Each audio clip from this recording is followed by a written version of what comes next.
Hello, how's it going, everybody?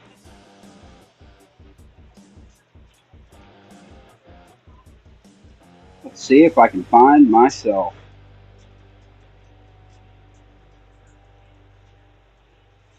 See if I can find myself so that I can get into the chat. Hmm, how's it going? How's it going, Terry B? Nola, thanks for coming. Coffee Gone Wrong, thanks for coming.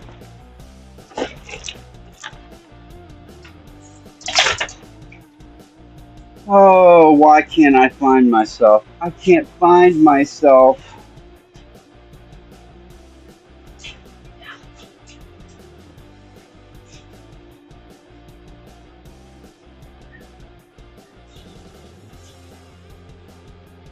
Ha! I found me.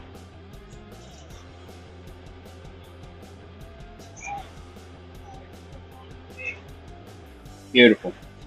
Now I can do chat and this. Hopefully somebody shows up. I don't want to be talking to myself.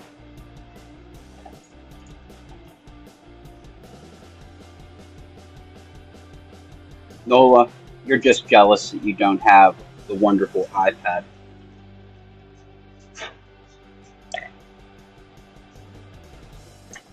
Oh, how's it going, everybody? Everybody have a wonderful week. I wasn't sure if I was going to do this little makeup live, but I figured, you know what? It's a Sunday before a holiday. May as well give it a try, see how it goes. You should come in here, Nola. Tell me how bad my iPhone and iPad are. Oh, what do we want to do? What do we want to do? What do we want to pick? Anybody have any suggestions? What do you want to pick? What do you want to talk about? What do you want to do?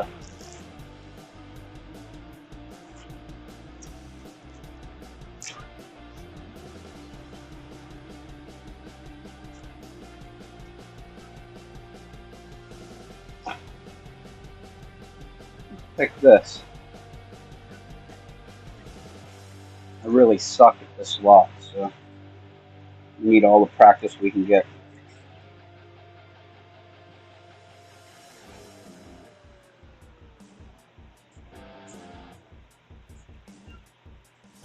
See, what I feared would happen is exactly what's happening. I'm sitting here talking to myself, eating some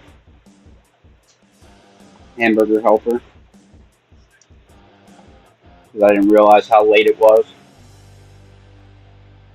Hey, how's it going, Keith?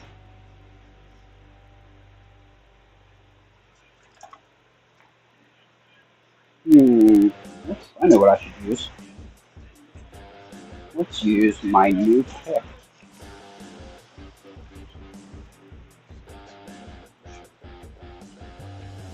My wonderful new pick from Lock Picking Paul.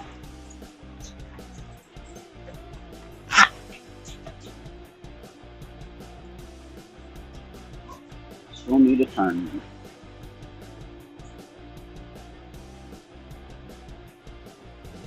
Does everyone realize, I don't know if anybody knew this, but anybody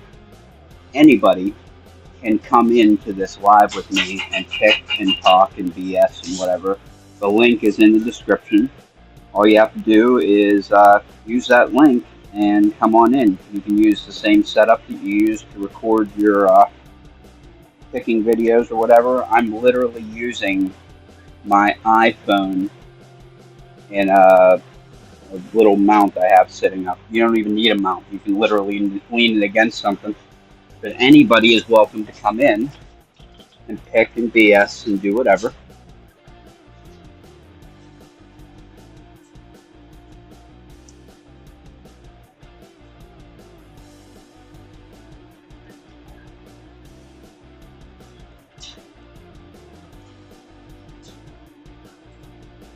Nola, twisted your arm.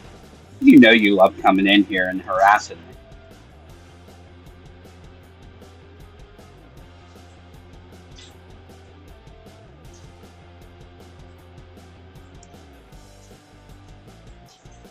God, I love this pick. Look at the reach on that thing. It's like a gentle reach, except it's not gentle at all. You got like a double amount of postal hook of reach if you really needed it. You can go in there and just pow. You got tons of reach.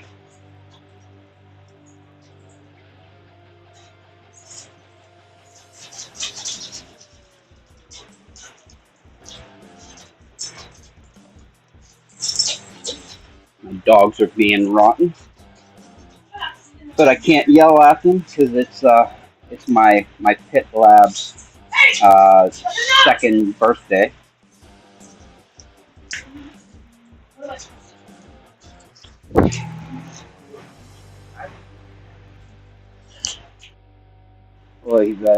Hey, we got somebody in. Nola, how the hell's it going, Nola? Oh, what's up, Mine? I'm having tough technical difficulties with this damn earbud. Stand by. I have technical difficulties every single week. Every week without fail. I think I figure it out. It's like, oh, okay, I have to disconnect my earbud and then reconnect it and everything will be fine. The next week, I do that exact thing and it's completely wrong. This week, that's exactly what I did. Disconnected, reconnected. It seems okay, but I'm going to be honest with you, who knows? Exactly. And I didn't realize that I had to connect it manually when I go into the studio. See, I tried using... I was going to try using my regular mic that I use for YouTube. It's just I just plug it into my iPad or iPhone and clip this onto my hat. I clip it onto the bill of my hat so that it doesn't go scratching against my shirt. I was going to try that, but we didn't need to. I think that I'm all right. At least according to the levels that it's showing is all right. Yeah, your levels are good. Ah, great. Maybe I have that little bug fixed up. Yep, one step closer to getting a droid. One step closer. I'm going to be honest with you, I was actually looking just this morning. I was looking at some MacBook Pros. I was thinking about buying my first computer in a decade. Because I haven't used a computer for anything. I mean, well, not true. I use a computer for work, but that's like my work computer. I don't use it for anything else. So. God, I hate touching computers these days. I'm going to be honest with you, I don't particularly like it that much either. Because honestly, your phone, you can do literally everything you need to do on it, so why bother? But my wife has like 30,000 pictures on her phone, and I was like, we need to get something to get these things off of here, because it's kind of stupid having 10 years worth of pictures all inside your phone. Let me guess, she's on an iPhone, huh? She is. Hey, Chevy, how's it going? You should come join us. I didn't realize you were awake. Whew. I'm stuffed. Oh. You just eat? Yup. Egg and cheese sandwich. That's nice. I was just eating some hamburger helper. Cheeseburger. Yes, sir. Yep. My wife thinks that it's like so gross. She's like, I can't believe, why do you eat that thing? It's like, because I ate it when I was a kid. So it's good. Yeah. It looks like dog food. It looks like dog food. How can you eat that? It's like, I don't know, it tastes good. It doesn't matter what it looks like. Exactly. Exactly. Give me my potted meat and my Vienna sausage and my hamburger helper all day. Potted meat. I was just watching a movie that had potted meat on it. Sling Blade. Sling Blade. Phenomenal movie. Yep. Oh. Hey. Hey, good, Chevy. It'd be nice to see you come on with us. Nola Chevy just said in the chat that he's getting some coffee ready, and then he'll pop on with us. Nice. Yeah, I'm loading up Yeah. my other great my phone that I love and miss so much, so I can actually check the chats. I miss my phone. As I forgot that for some reason I can't get my chat to work through StreamYard, so I have to have two separate devices going in order to see the chat. So I couldn't find my chat. I was like, I'm in here and I'm like looking for my own video on my iPad. It's like I can't find myself. What's going on? No. Oh well, we found it. Yeah, I I'm don't gonna be know honest with why. you. Yeah, YouTube has been really weird lately with people getting notified about stuff and people, you know, not being able to find stuff that they normally are able to see. Like it's goofy. Yeah, YouTube's weird. They always weird. Gotta love Google. That's it. Google. Just like how, Dead got banned last night on his live. Wait, what? Yeah, I gotta be cautious because I don't know what all exactly it references, but he got banned for violating YouTube's YouTube's firearms policy for Oh lives. no. But what's funny about it is it wasn't nothing but BB guns. It was air rifles. Uh, But yeah, in the middle of his wow. stream, they dropped his. I was like, wow, that's messed up. They said he's supposed to Wow. appeal it. Yeah, kind of ignorant to be honest. It is a little bit like it, because there's a lot of firearms channels like out there. It's not like Well, he's monetized or anything. Where I that's said the goofy. same thing, but apparently I went and pulled it up and looked it up, and apparently the rules are different for live stream Okay. than a recorded video. Because your recorded videos when you upload them, the YouTube algorithm scans that shit before it ever allows the upload to happen. Okay. That So, actually makes sense, I guess.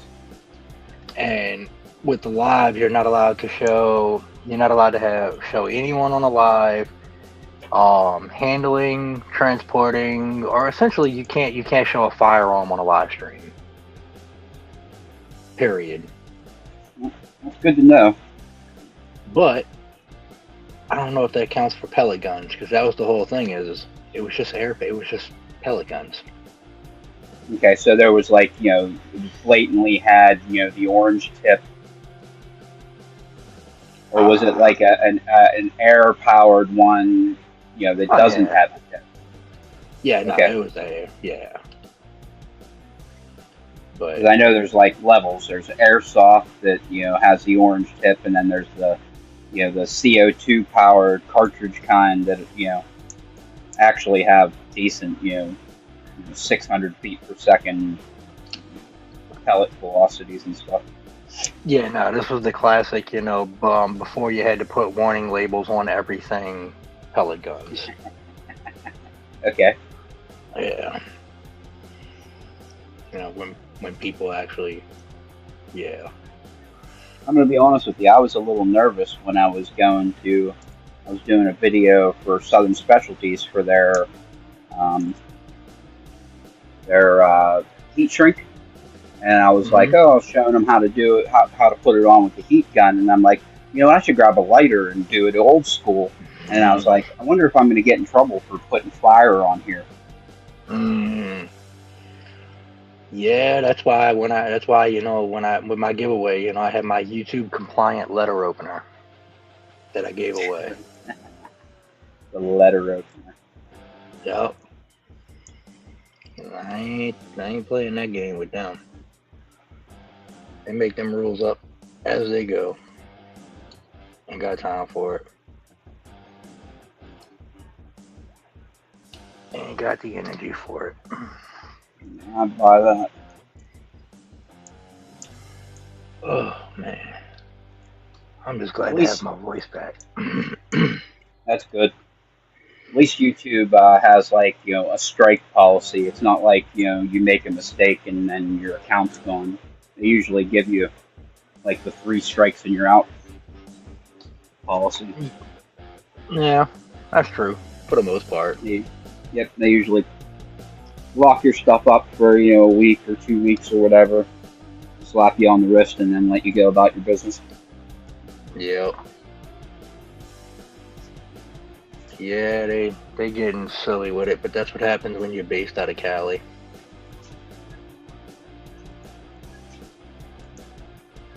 That's what happens when you're from California. That is a fact. Change. Just getting ready to wrap up. It's a Miwa DS. I'm just, I think I'm gonna do a review of this pick set this week. My multi-pick set. Ah, okay. Which one you got? It is the Elite Dual Gauge 29-piece set. So, oh, nice. This is one that they sent it to me for review. It's one that hasn't been reviewed by anybody for like 5 years. It's been a long time since anybody's had this one, so I'm excited to get. Cool. Yep, I've been messing with it for probably 2 months or so. Yeah, because it was 4th of July weekend that they sent it to me. July, so August, September. Yeah, 2 months exactly, basically. I wanted to use it like a lot because I figured they're pretty high end picks, so I wanted to give them their fair shake and use them for a long time before I made any kind of opinion about them. Yeah, that's about the same time, friend. That's about the same time I got my my Christina Palmer Elite set. It was right around 4th of July. Oh God, it was so fast too. It was like I talked to Dooley and he sent it to me, and everything was closed for that holiday weekend, and it got here in like 2 days. It was so fast. Yep. Yeah, it's almost like he overnights it to you because mine got here. I talked to him that Monday after the 4th of July, and I had it. I think that Wednesday is when it came in. Yeah, super fast. So. Oh yeah, and that's a great guy over there. The whole company is great over there. Yes, they are.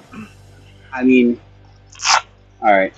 We'll just give you a preview of what's going to come up in my video. So, they are wonderful picks. They're beautiful, shiny, polished, great, except this pick here that I got had a defect. Uh-oh. Yep, who would have thought? It's exactly. I immediately contacted them, and they're like, well, there's a guarantee on them forever, so go ahead and have fun with it. And I was like, okay, we will do that. It's a defect, but let's make myself big. Solo layout. You can see on the top of the pick there. Oh, that little chunk? Yep. Oh, wow. Right in the middle. But from the side, it looks perfect. From that side, it looks perfect. It's like there was a chunk taken out of the metal somewhere. Yeah, that's got to be. Honestly, I think that's the first time I've ever seen something like that come out of them. Yep, exactly. And I think that it's the first time anybody's seen anything like it. That's why I've been really running them hard so that I can say, hey, this one had a little defect when I got it, but they're freaking awesome. Don't ever let that stop you from buying it because, they're guaranteed forever. Like this one here, if it breaks where the defect is, they'll replace it. You know what I mean? They're cool. Mm-hmm. Exactly. Yeah, I've been putting the detentioners and the 15,000s through the paces. Like, I mean, I don't know if you can see that on mine, but I've got this 1.3 on a nice little bend on this thing going Primus right now. Like, and it hasn't bent out yet. But I'm torturing the shit out of these tools. Don't we all torture the shit out of our tools? Yeah. I'm very heavy on my shit. Yeah, me too. My very first set that I ever got was a set that was suggested by Lock Noob, and it was with his video. What are the best beginner pick sets? And he had, a Sparrows one, and he had one from Peterson and one from Southward, and I chose the one from Southward because it was like, I don't know, a 13-piece set or whatever, really reasonably priced. It was like $40 or something, and Right. I got it. But little did I know that it was a Euro Slim set, which means that the shanks this way were super thin. So here I am. I just put it in. It's like bend, and I bent every single pick. Ooh. Yep. Yeah, that don't sound fun. Yeah, Hey, I gotta. They're I was definitely gonna say- useful though. they are for sure. I actually have some really, really thin shank ones that I bought on purpose from Bare Bones. Get these guys open. Hey, Stu, it's good to see you made it. Oh, there he is. So they are right here. These are their wishbone picks. Oh, And nice. they are super thin. I mean, they are really slender. Really Nice. slender gems. But they're 301 high yield, so I've used them, and they flex a little bit, but they're not like making you nervous kind of flexing. So Yeah. That's awesome. Yeah, I used, I think it was a Euroshank deep hook for Paris's challenge lock to get through that keyway and fight that counter milling he had that was in there that he put. And it worked out beautifully. that's the thing. Euro slim profiles, they're really delicate, but when you need them, you need them. Yeah, No doubt about it. most definitely. I know exactly what you mean. I've had enough of that DS. The thing drives me crazy. Uh. It really does.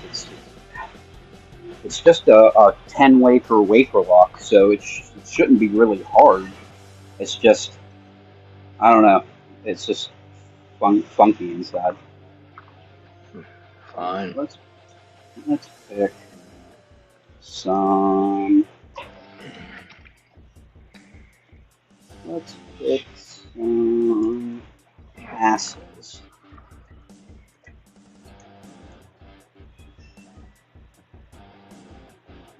I need a better pick for this.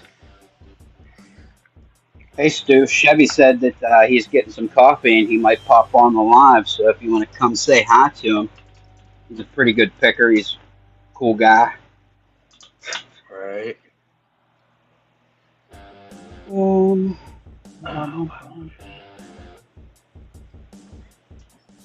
He's giving me the business right now.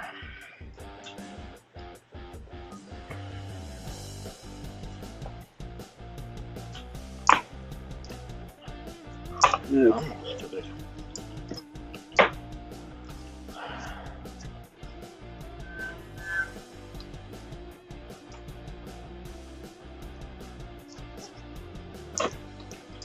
That's what I should do.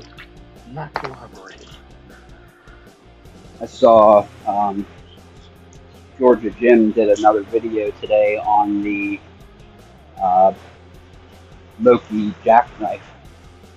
Oh, Opening up he opened up some black belt locks with it. The guy's a freaking monster. Yeah, he definitely is. Let's open some ASA 700s with the Moki Deathman. I'm going to give it a shot too. Since he showed me that it's possible, we're going to give it a try. So we're going to Ryan, go what's through up, man?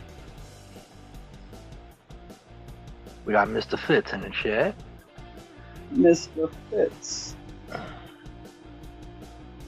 Yeah, I don't have any jackknives. I had to get one of those eventually. They're cool.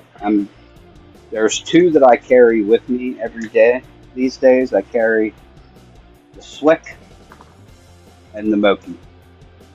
Oh, okay. So the Slick basically is my down and dirty, dig into something, and then my Moki is like if I want to, pick a padlock or something while I'm just sitting there. It's just small and light and has everything you need. But this one here is the one that I'm going to use if I need to actually bully a lock or something. Nice. They are cool to have. That is for sure. Southern Specialties makes a really nice one too. So don't think that there's not ones to be had for like $20 that work really good, because theirs works really good too. Huh. Yeah, they're on my. They're probably gonna be the next one I get. I'm gonna go. I'm dropping out, you ugly bastard. Actually, Stu won one from my channel in a giveaway, and then I just nice. won one. I just won one from Hippie. So I'm going to send one to Stu, and then Hippie is going to send one back to me. So. Oh yeah, that's right. I forgot about that. Yeah. So you didn't hear the bad news about that drawing then?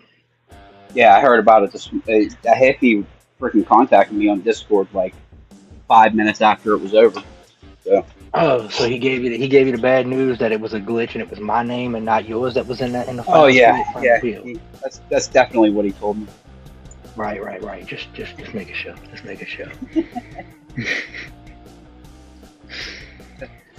Tell you, speaking of winning stuff, I've been trying like crazy to win a Kraken lock to no avail. Damn. I mean, I actually contacted him on Discord and was like, hey, how many $20 bills would I have to give you in order for you to get me a Kraken lock? And he's like, nope, sorry, don't do that. And I was like, oh, man. Nice. That's yep, funny. it is what it is. Yeah. Yeah. I got one. I got one of the picking time ones in pink, so. Oh, that's awesome. Yeah. So I just I enter them all, and I usually just donate out if I win, which I haven't won since then, but I'm actually looking forward to that. I'm looking forward to that. The Hacklock 98 Pros, the next one I'm going to progressively pin on my channel. So. Oh, nice. That's a stumbling block for a lot of people, so I hope that it helps some people out. Yeah, and before the 200K club thing, I had never heard of the 98 Pro. There we go. Oh, really? Yep. Whew.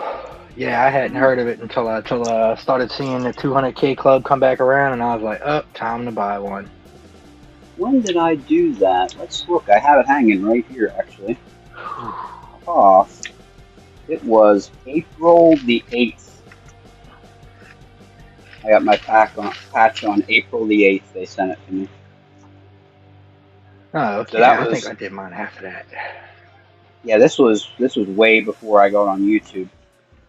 Okay, yeah.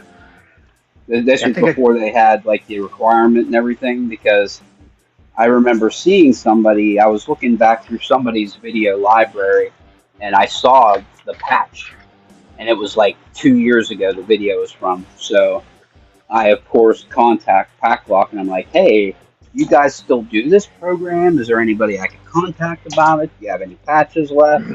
And they got back to me and they were like, hey, go ahead and send us an email. And then within, a week or so after that, they put out the big thing where they put out the requirements and everything. So Oh, nice. I'm sure that it was me and a couple other people probably contacted them around the same time, and they were like, "Hey, we should do this again." Right. Yeah, I think I did mine in like June or something like that is when I actually did mine. Let's see, 3 months ago, we in September, so yeah, probably about June, July-ish. Oh yeah, it's a really cool thing that they have going on. Where that was another thing about this one in particular. I had one pack lock at the time, and I was at work on break, and I was gutting it real fast to show somebody, my office mate, something about it. I can't remember. I think it was something about the serrations or something, because the serrated pins are different in these locks than they are in the 1100 and stuff. So anyway, I dropped one of the serrated pins, and it just disappeared. And I'm like, oh my god, what am I going to do? I can't buy any.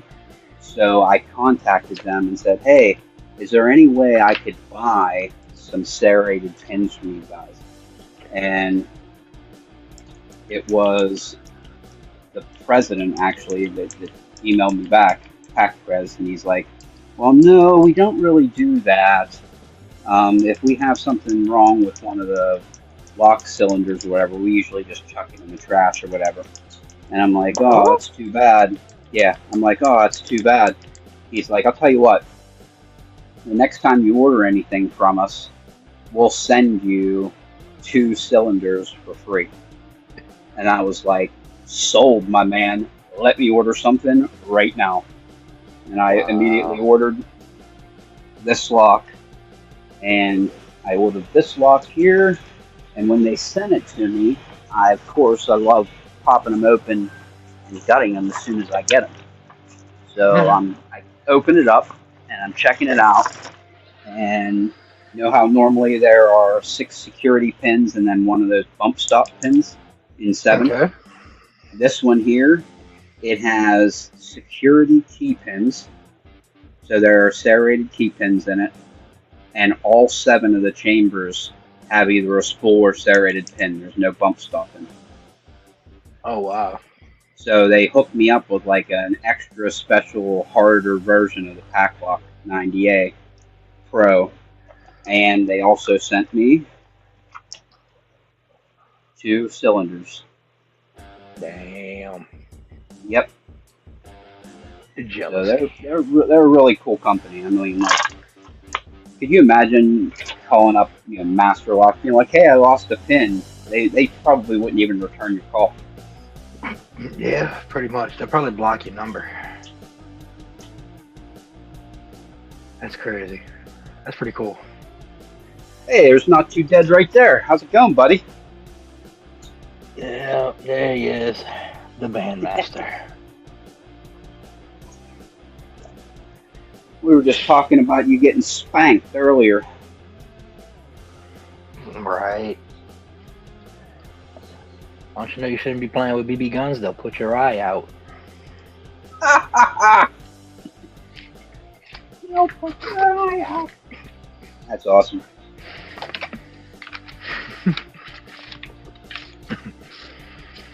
Hey, there's Coxie too. Hey, thanks for that. Hey, thanks for that, Coxie specifically. Thank you so much for that suggestion about those handcuffs, because I ordered them and then immediately started watching all the videos on them, and they look like they're going to be so much fun. So thank you so much for suggesting those, and I'm pretty excited to join you guys in your little challenges. Here I am saying that, but I'll probably end up hurting myself. So. I don't have room to talk. My thumb's got some nice little bruising and marks on it from last night. So yeah. Because I'm a dummy and went head on with the thumb cuffs and went right into. I think I only picked them open like once prior, and I was like, ah, screw it, time to go for the Primus with all the handcuffs and thumb cuff on. And yeah, I spent 15 minutes in it, but didn't realize until I went to go work the finger pins that I had the cuff too tight on my thumb.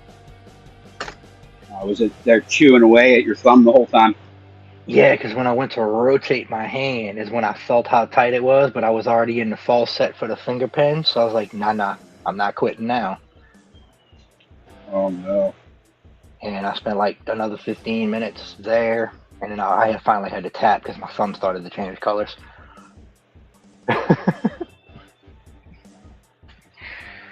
Yeah, I had to tap. I got to save my my snack here from some cups earlier today. I did that because my wife always laughs at me for.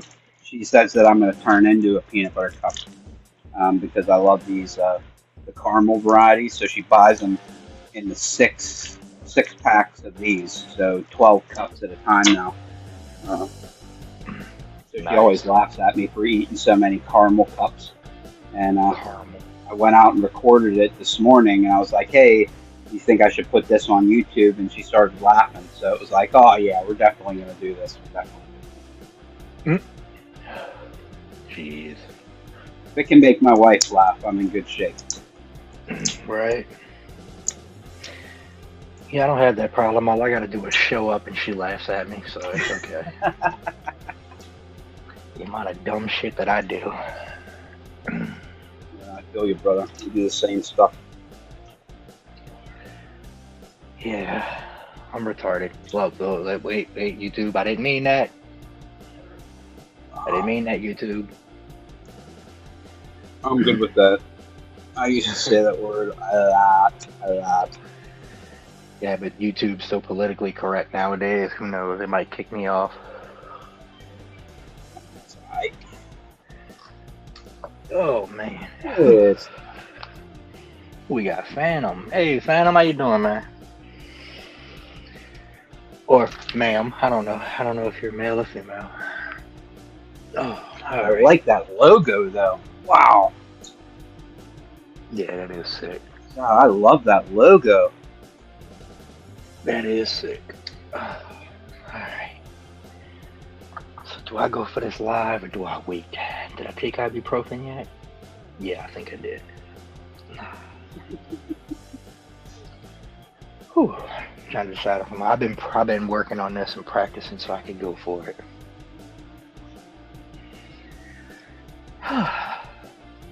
Yeah, it's starting to get warm again here where I live, so whenever I go live like this or record a video or whatever, I got to turn most of the AC in the house off so that it's not like super loud in the video, and I'm like starting to melt already. Did you say starting to get warm again where you live? Yeah, yes. Starting to get warm? Yeah, it was, well, you know, it was in the high 90s, and then I went on vacation for a week, and it was like, whenever I left, I think it was in like the 70s, like it was pretty comfortable. And now, you know, now it's back to being in the 90s again. We haven't even hit the 70s in the middle of the night over here in the past 2-3 months now. It's been over 80. All day, all night. Punching over 100 down here. Ooh, that's tough. You live in like the bayou though, right? So it's like even a humid heat too, so it's even worse. Yeah, it sucks down here. And my little cave, the spare room, has a very terrible AC unit duct, so it's humid in here. Not as bad as outside, so I'm not complaining. Hey, Hippie! What's up, Hippie? Hey, we're Hippie, talking about you.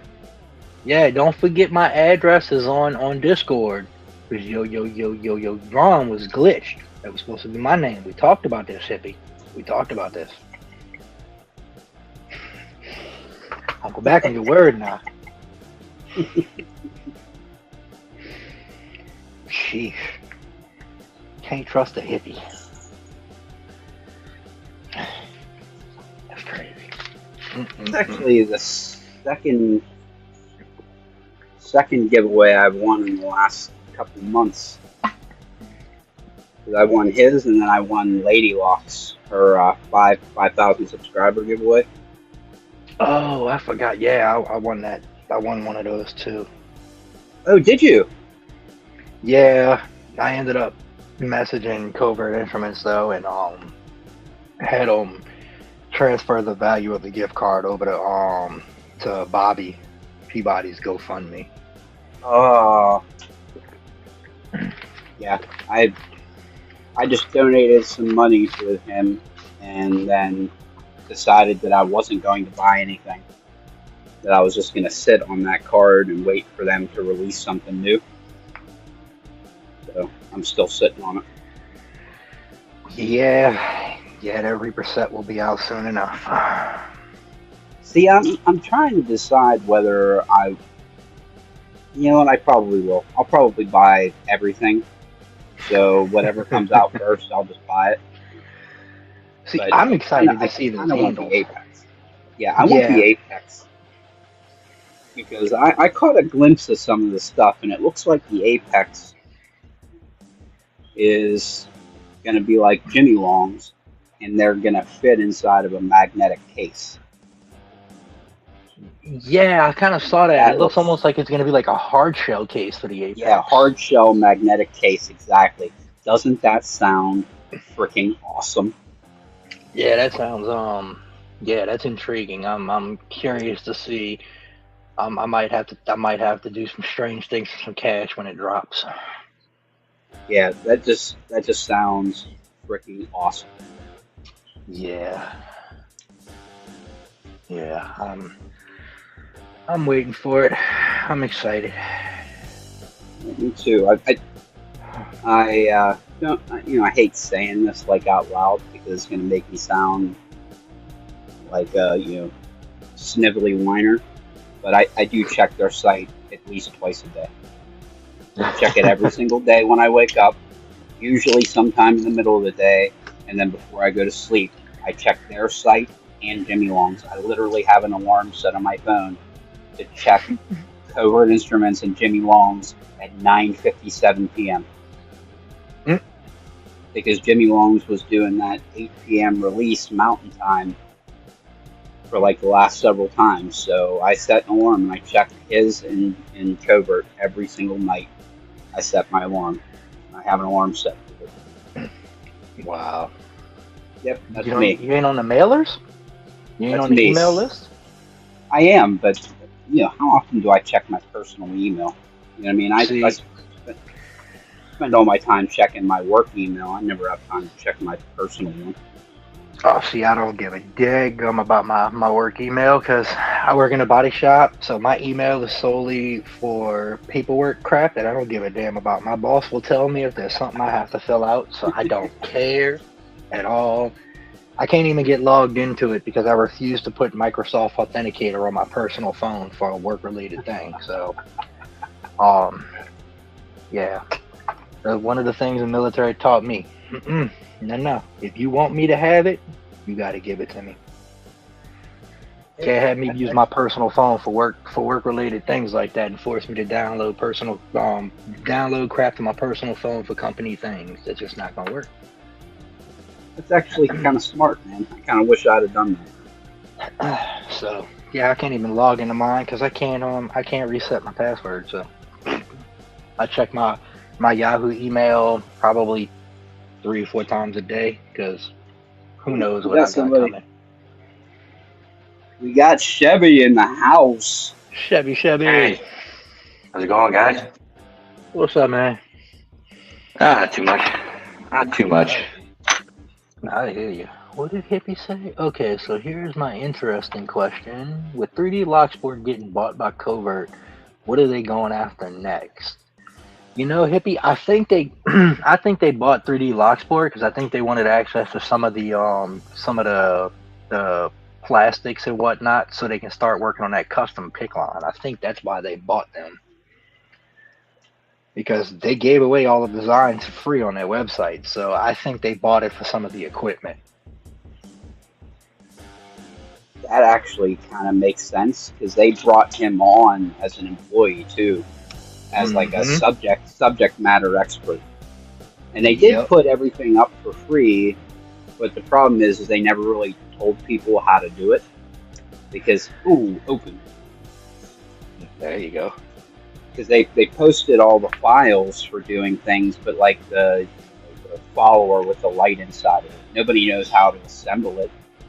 Yeah, they know what the file is, but they don't know how to. They don't know what to buy. They don't know what they need to get, how to assemble it, any of that stuff. So I'm sure, I bet they'll do something eventually. They got a lot of irons in the fire though right now. So yeah, and I mean most of the stuff outside of that, most of that stuff is fairly. It's handy if you have a 3D printer. That's what I'm looking for. I'm looking for somebody that has a 3D printer that can make me some of these. This is the clip for the Swick. Oh, okay.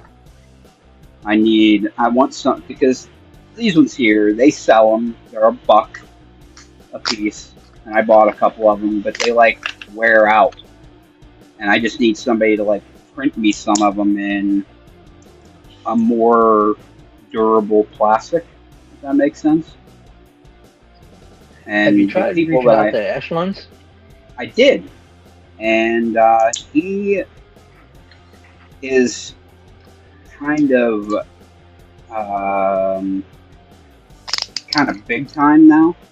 He's got his own website and all that stuff, and he's worried about charging somebody to print something that's copyright, that's like patented or whatever. Yeah, I just need someone that would print it for me and I'll just hey, print this for me and I'll throw you a couple bucks for plastic or whatever. Just like some small time person to be able to do it for me. So is that piece actually a trademarked product? Yeah, like whenever I bought it, I got the file for it. So you have to pay in order to get the file, so it's somehow or another protected. I don't know if it's like I'm not sure. I don't know about legal stuff, so. Now, I mean, I guess the way to handle that would be emailing them or emailing them the way it's in writing and ask them, you paid for the file. So by paying for the file, can you have someone print that for you without violating copyright or trademark? I mean, I guess I could contact him. He's probably going to tell me he doesn't care. I would imagine. It's probably. Just, I don't know. Echelons seemed a little uncomfortable with it when I spoke to him, so it was like, I don't know, maybe we'll just see if we can find something. What about Lockchuck? I think he has 3D printer. He does. The funny thing about Lockchuck is I hit him up actually not too long ago. Already. I didn't hit him up for this. I hit him up for this. It was when nice. Echelons was down for that month or two, and I was like, I want one, and I want it now. And I was like, hey, do you think you could make me one up? And he's like, well, there's other people that do that. And I'm like, well, their site's kind of down. Is there any way you could make an exception for little old me? And he did. So. Jeez. Nice. Oh, all right. I can't believe I'm gonna do this. So, Greg, what you working on over there? I'm working on a van lock padlock. Oh, nice. That's like a pump push lock, similar to a tubular. Nice. Oh, van locks are cool. Those are brown belt locks. Yeah, it's a brown belt lock. I got her on video last night, opened it, so now I'm trying to close it because you can't use the key. There's a track like underneath here, so you can't use the key to close it once you've opened it. So now I've got to pick it closed. So you got to pick it twice to open. So again, twice to close. I got to get this space down here at the 6 o'clock mark. So yeah, trying to pick it counterclockwise at the moment. That's really cool in the padlock form. Yeah, good luck with that. I hear they're Thank you. tough lock. They're spoolie. Yeah. I think this is unguttable, but I think they kind of have spools and serrated and potentially tapered pins, but they all feel tapered in the sense that it's just so repetitive. You got to just keep poking away, and there's no real good way to tension this thing unless you destructively put a gash in there. Some people put a gash in so they can use a normal like top of the keyway tensioner. But so I made like some super ugly tensioners where I can put them in between a couple pins and tension that way, because basically the pins that tension it. Nice. That's actually kind of similar to what Doc Machina did. She took a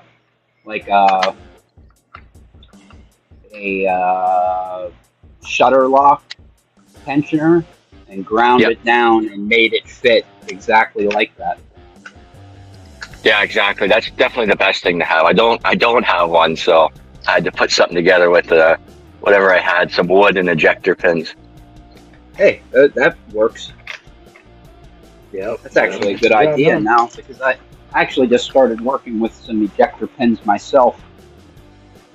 I started watching Nigby's video on making dimple flags, so I started freaking shaving down some pins for making a custom flag. Oh, nice. Yeah, I see you getting down there. You got about half of it off now. Yep, I got 2 sides done, and I'm starting to work on the last one. When I started doing it, I watched his video, and he has the video of him doing it, and he does it by hand with a file, and that's the way I started doing it, which I think from now on, I think I'm going to hog off most of the meat with a Dremel, and then hand file the last little bit.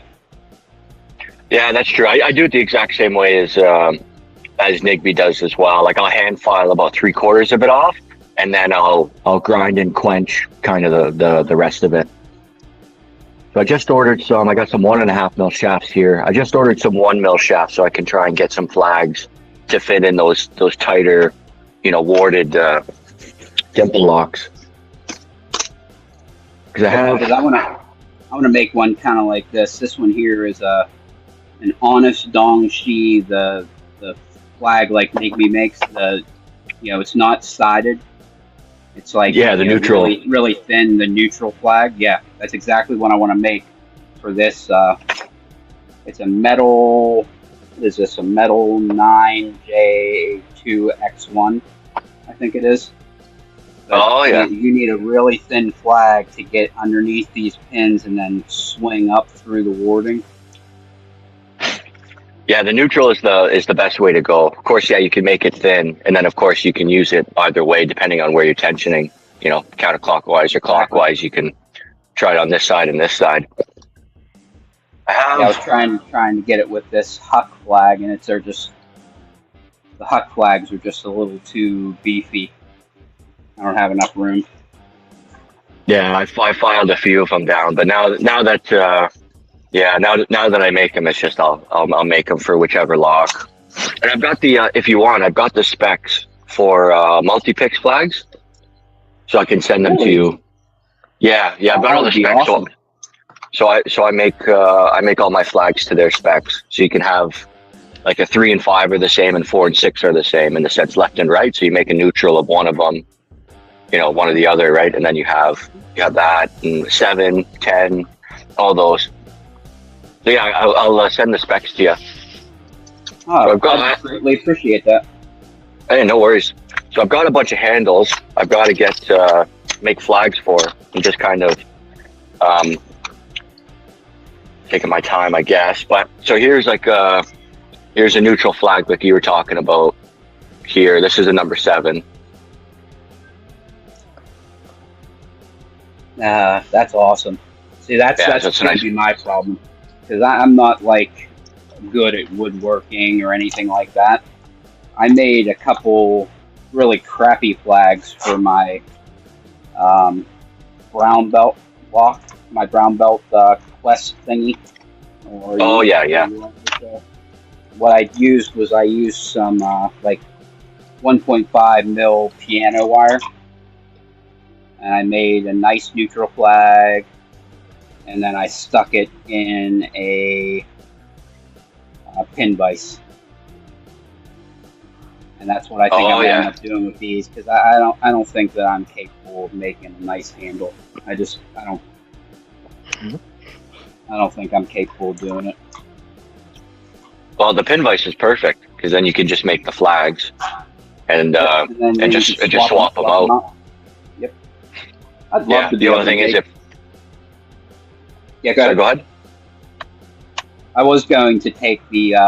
I know that you can take the Honest Dongshi handles and put multi-pick flags in them, so I'm guessing that these flags that I make are going to fit down in here, so I may actually use these handles.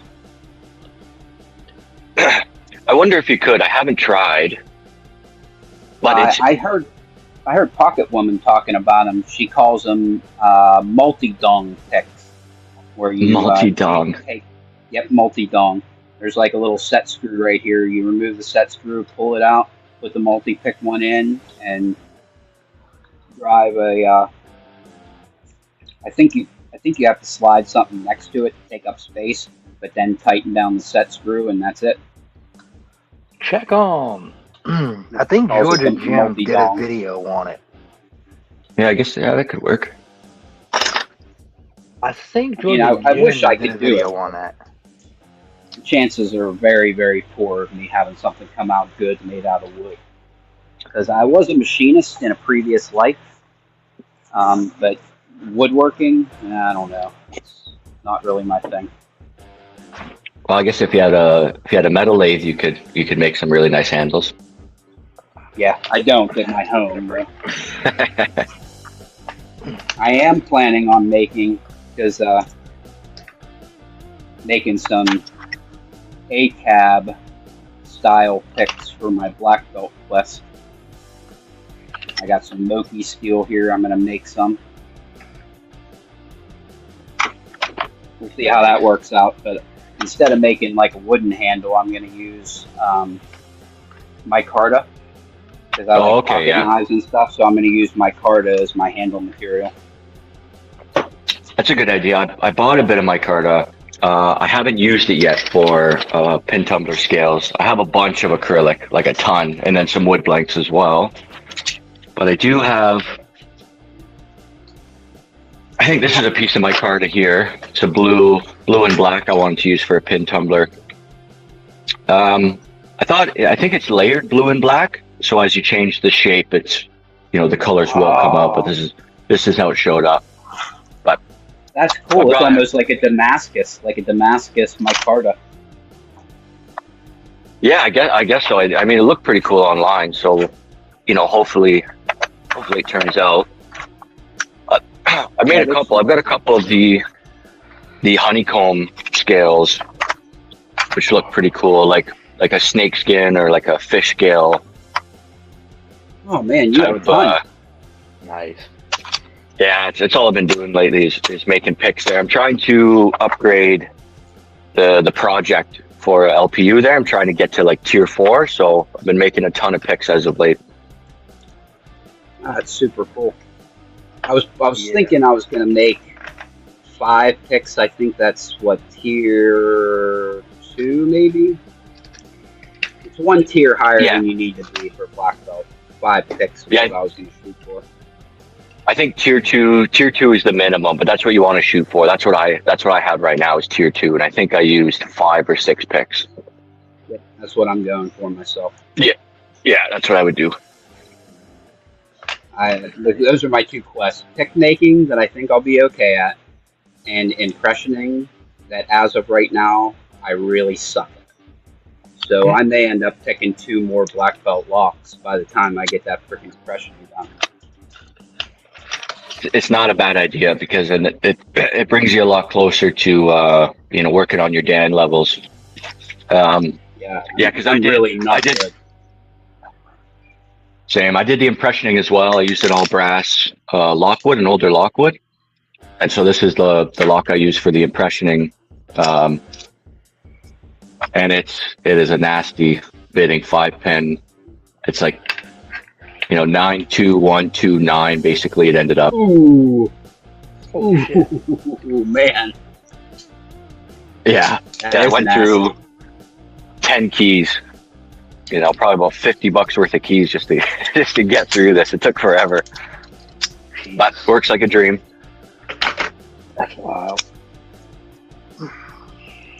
Yeah, I've been messing with this master lock I got from Trucker, and it's just, oh god, I've made 4 keys, and I just don't think I have the proper procedure down. I mean, I suck at it. Well, there's quite a few good videos, and even of master locks as well, which could be helpful for your pin heights and stuff. There we But go. yeah, I just watched a lot of YouTube videos and then asked questions. Yeah, see, my problem is that I think that I'm not able to differentiate the differences in the markings. So you polish up the top of it, you put it in, you jiggle her around, and then you pull it out and you give a swipe to everywhere you see a mark. The Yeah, problem is that I don't know when to stop. Because once you there's a point where you start polishing the area instead of marking the area, and I don't know what the difference is. so I use I don't have like a small magnifier, so I would use my camera zoomed in about 10 times to take a look at the marks.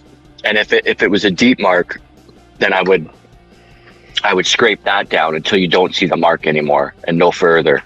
And then if there's a little mark on everything else, you just give that a quick swipe or two lightly just to polish those ones up so you can get a clear mark on it the next time you do it. So I would You're go only that way. really giving a hard swipe to deep marks, and light marks you're just making them go away.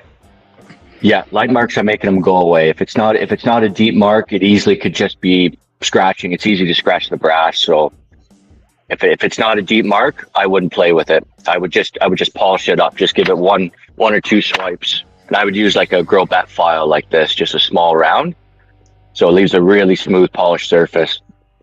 And just a couple little swipes just to clean it up, and I would go again. And if you get a deeper one there, then that one is binding as well.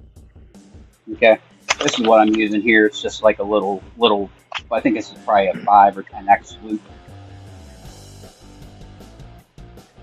Oh, okay, perfect. Yeah, that's I think about all you need is about 10x. At about 20x, you start seeing the flakes in there and stuff, and I'll just confuse you. Yeah, so about 10x is pretty good. Yeah, that makes sense.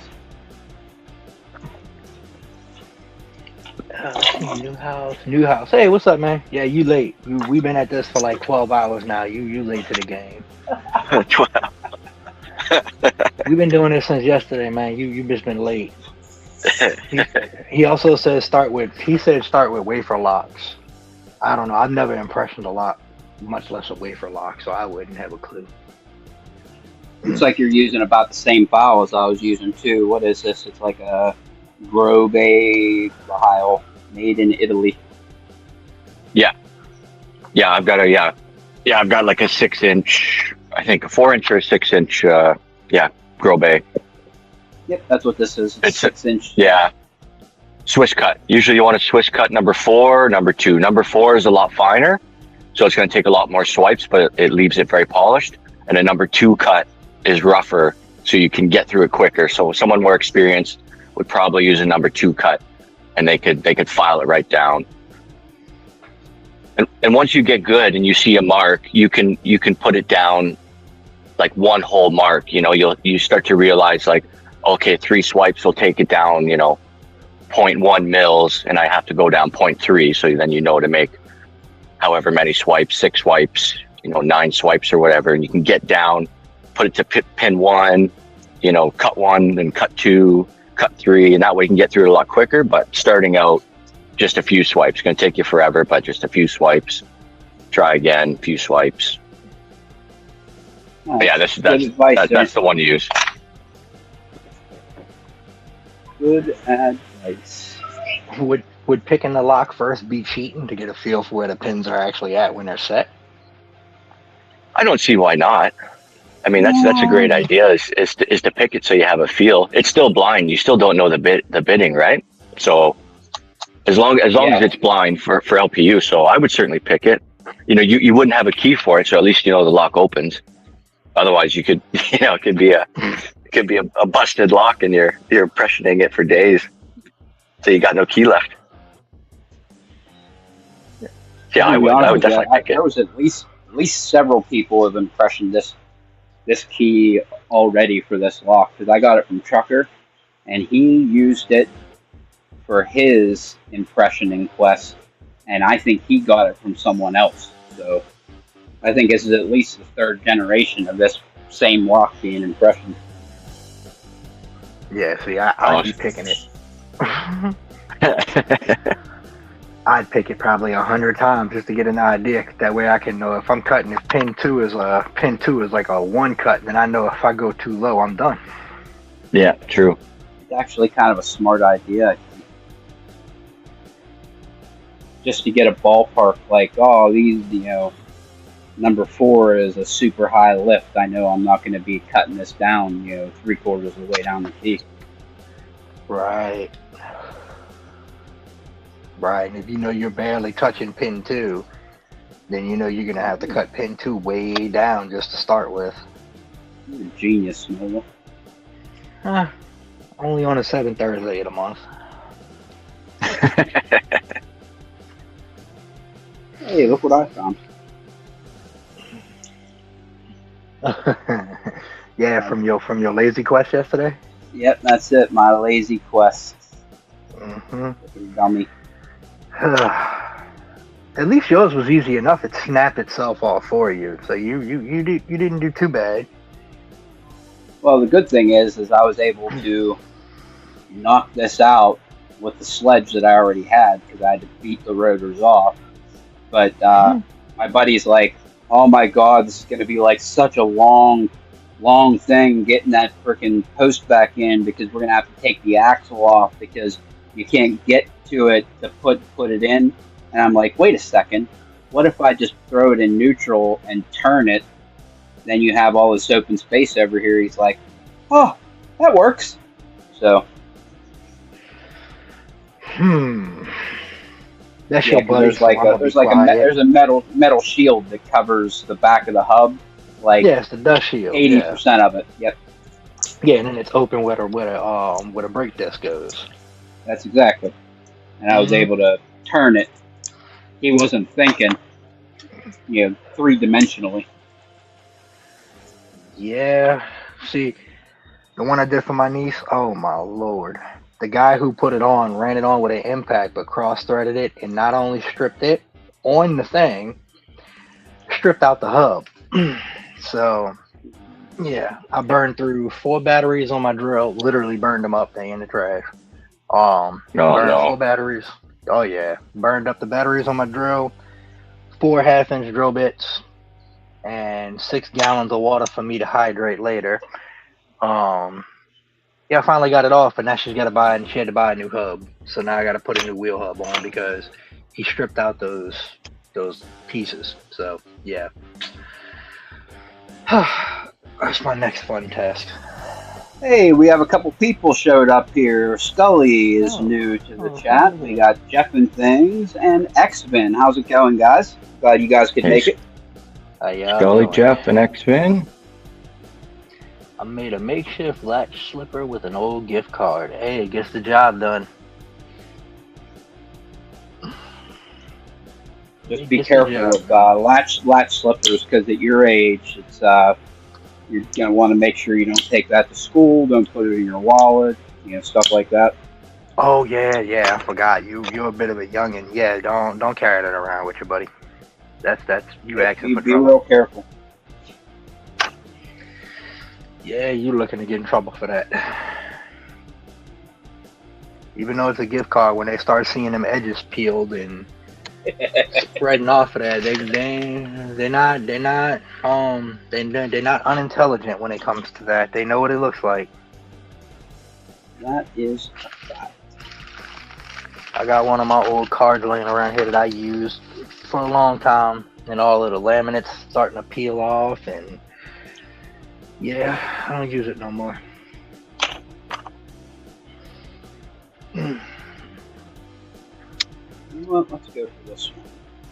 I'm trying to figure out what I want to do next. I had to pull off of my personal goal because my thumb is toast right now. You done with the promise for today? Yeah, I couldn't go no more. I don't know if yeah, my thumb is all chewed up now. Yeah, nice and rank, so I quit with that for now. I'm gonna go for another day. Let's see, what can we do? I want to do this postal lock, but Hey, different things. Chunk of saw blade. I'll tell you what, saw blades are a great source of steel for knives.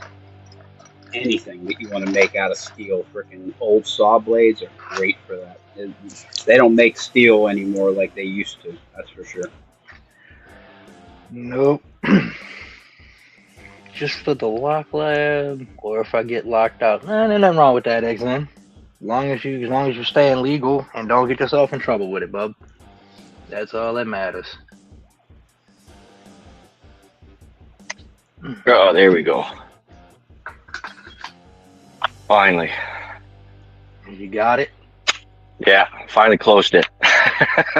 There you go. Nice. Everyone's trying to open locks and I'm here trying to close it. Yeah, now I can use the key at least. So yeah, it's a 90-degree turn. So you gotta pick it twice to open it. Let's see here. There we go. That's cool. I didn't realize that Van made padlocks. I thought they only made those little cam locks that I always see people with. Yeah, that's right. Usually in the cam locks there. Yeah, I borrowed this off a buddy of mine, TO2. He's got 3 of them. I think one in gold, one in red, and one in blue. He got them from somewhere in the U.S., but yeah, it's awesome. It's just really cool looking. Nice. God, I wouldn't even know where to begin to look for one of those. Freaking cool. Well, I think Vanlock is a U.S. company, so I imagine there's got to be quite a few in your area, in your side of the world. Huh.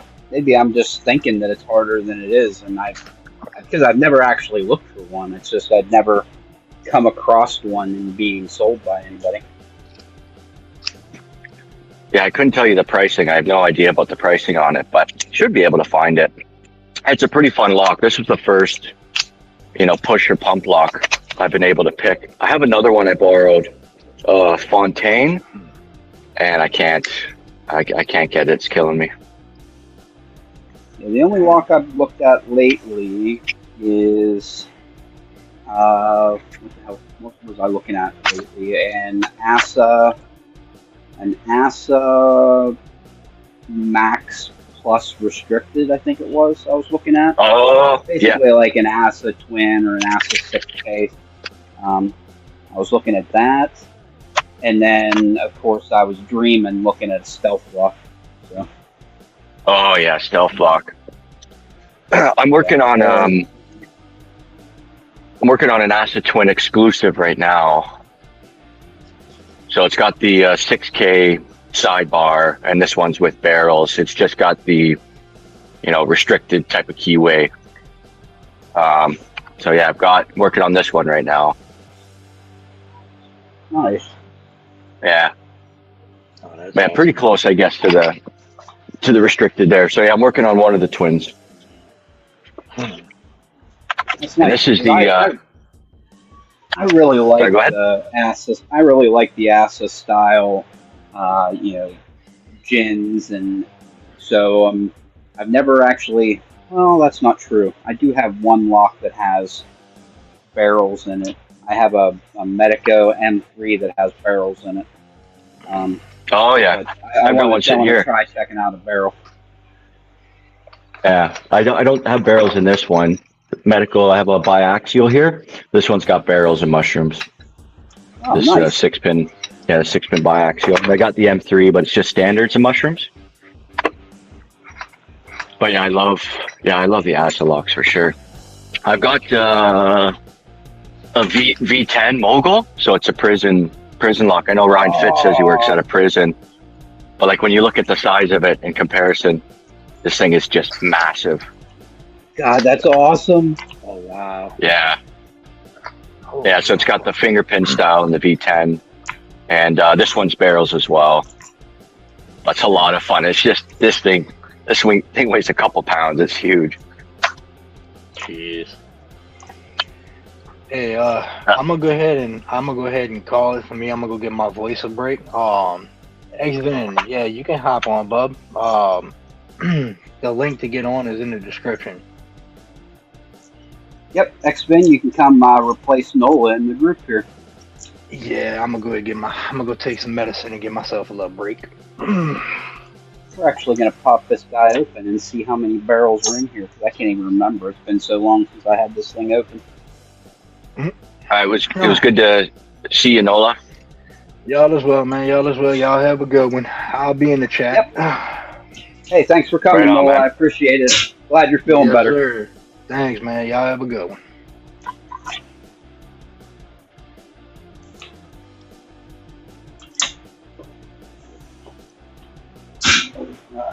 Let's get this guy pulled open. Yeah, so here's the other pump push lock I've got. This Fontaine, French company, That's cool. obviously from Paris. There, yeah, that's the key for it with the bidding on it. But yeah, I can't. I watched Georgia Jim's video, but didn't give me any help. I just punch away at this thing, and I haven't gotten it open yet. So we'll see. We'll see if I ever get this open. Yep, eventually. Eventually we all Yeah. get everything open, right? That's right. For now, it stays in the naughty bucket.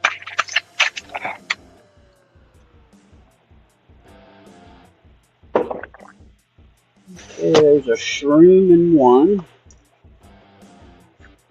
Do I have pinning tweezers? Pinning tweezers. Yes, we do. Let's get something easy.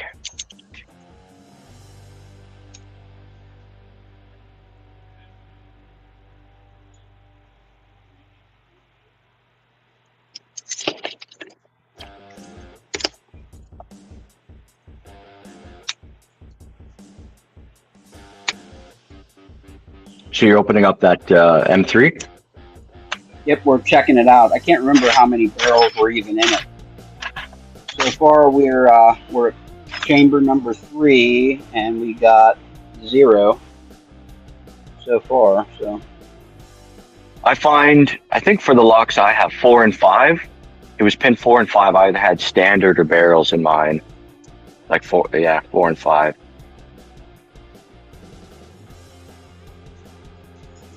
okay, so we got mushroom there. On 5 now. There's a barrel. Number 5. Oh yeah. And 6. What do we got in 6?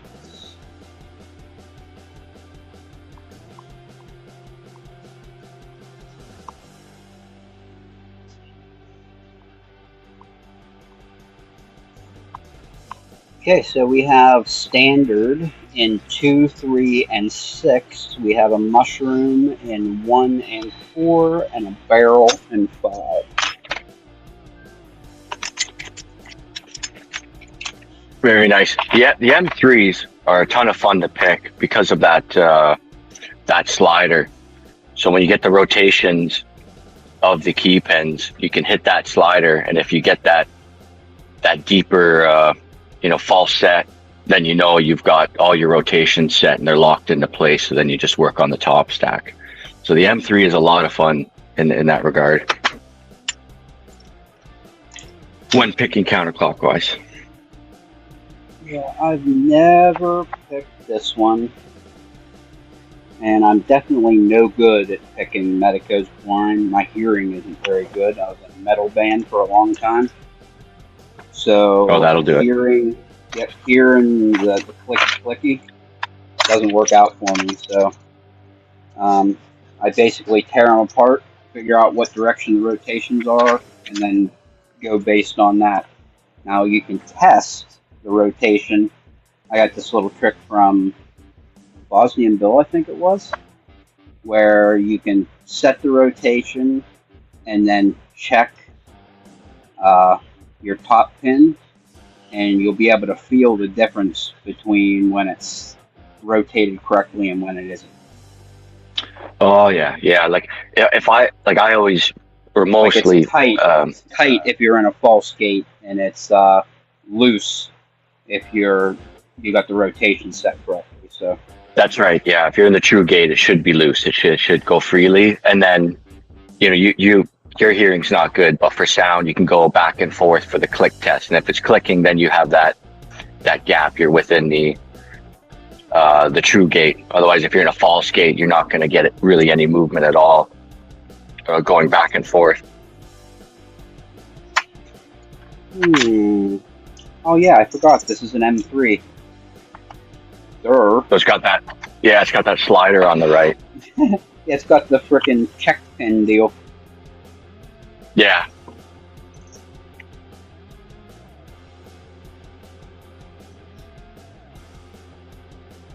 Oh yeah, look at that. It's got milling in 1, 2, 4, 5, and 6. Oh, nice. Nothing in 3.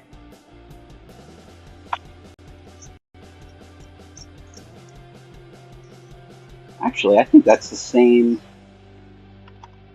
idiosyncrasy that I have in my ASA 600. Number 3 has no milling in it. Yeah, that's right. Pin 3 doesn't have any milling. So I have the what else did I pick here? The that's another Medico. The ASA Twin 6K with gins, and same thing. Pin 3 has no milling.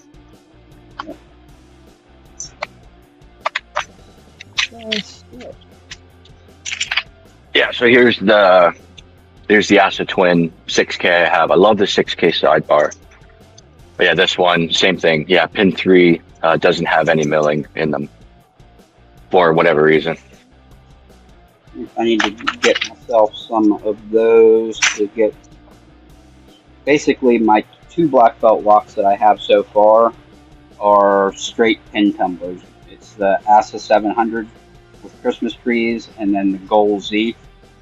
So I need to get moving on locks that have like that secondary locking mechanism in it to get my feet wet, picking side pins and stuff. Have you opened a Rober before? Nope. Oh, okay, because that has they kind of call that the mini 6K. So the Rober's got the 6K sidebar. So if you were to open something like one of these Robers, it has 4 instead of 5 pins, but they're the exact same style of pin. So you could get used to the sidebar and then move on to like a black, like a 6K. I need to write that down because I'm sure that there's somebody here in the U.S. that sells that lock. Oh, I imagine. Yeah, it is a Swedish lock. It has the you can get gins or barrels in it as well. So if you're a big gin fan, I have. Yeah, so you can get the gin version. Hopefully you can find one. So I have this Rober, that's mine, and then I borrowed another one off my buddy TO2, and this is actually Franken Rober. So I have it in an anchor loss padlock. Oh, that's cool. Yeah, so they retrofitted the Rober into this huge heavy anchor loss padlock. So this one has 5 barrels. This would be a red belt one, but they don't allow the Franken Rober to be used for your belts. just because the rover itself's been retrofitted into an ASA 600. Okay. Yeah, an ASA or Ruko 600 core or body, lock body. But yeah, still really, really fun pick, these rovers. So I would do that.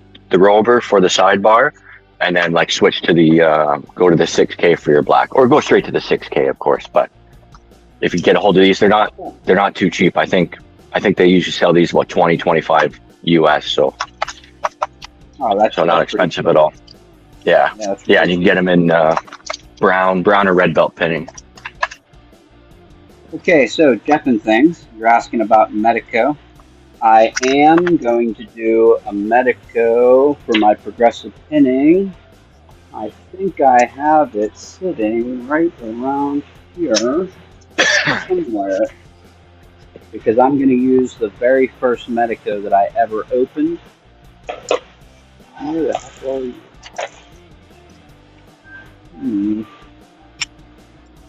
See that? Now I can't freaking find it.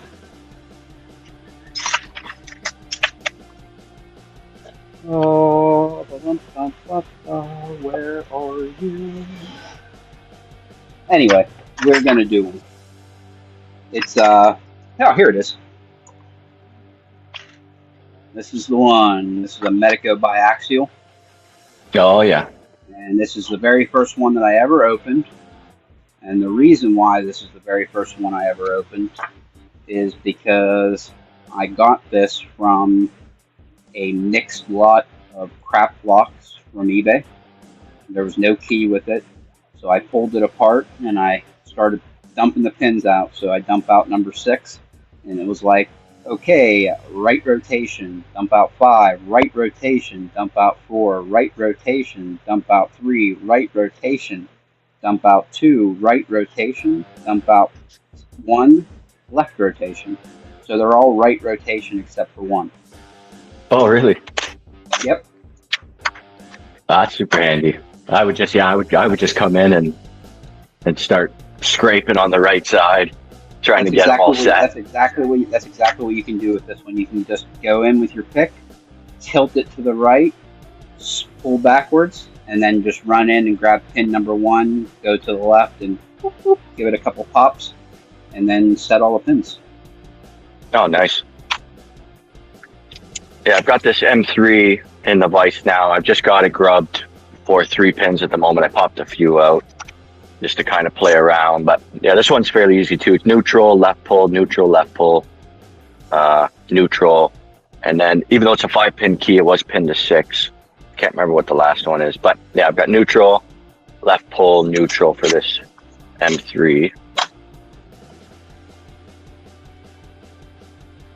And I love the big keyway that the M3 has as well, so you can get almost any pick inside, basically. I'm just kidding about this one being my progressive pinning one. This is the one that I'm going to do. This one here is, honestly, once you pull them apart and check them, none of them are really super hard. This is the one, I think. This one's left, right rotation, right, left. None of mine are all super hard. This one here is right, left, center, right, left. Oh, yeah. But anyway, the ability to pick a Medico blind, I don't think I'm ever going to get it just because of my hearing. But I figure I can pass on, getting one open for anybody who just wants to say, hey, I opened a Medico. Yeah. Oh, I hear what you mean. Picking it blind would be super tough. I think that it would. I mean, like, I know that Georgia Jim can do it, but he's kind of a freak of nature, honestly. Oh, yeah. Top tier. He's really good.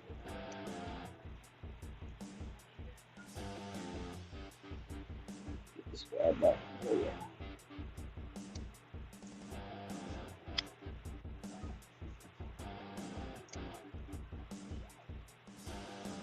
But actually, Jeff and things, I wanted to thank you because There we go.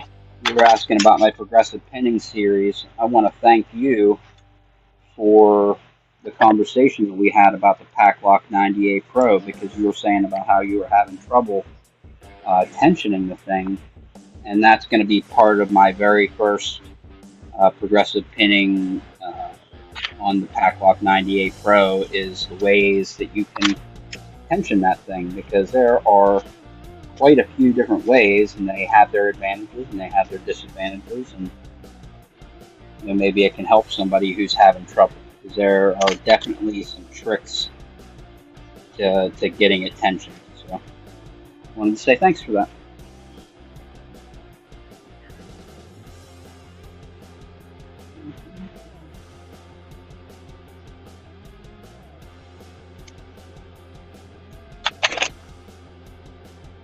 When it comes to the Paclock 90A, I'm definitely a big fan of heavy tension. I just crank that lock because heavy tension. So it seems to me so hard to overset them, and I kind of like to manhandle and go gorilla tension on them. Bullying the Paclock 98 Pro is definitely a path to success. There's no doubt about it. I'm going to do a progressive pinning video on it, but I've never progressively pinned one of these locks. I've always just taken it out of the package and picked it.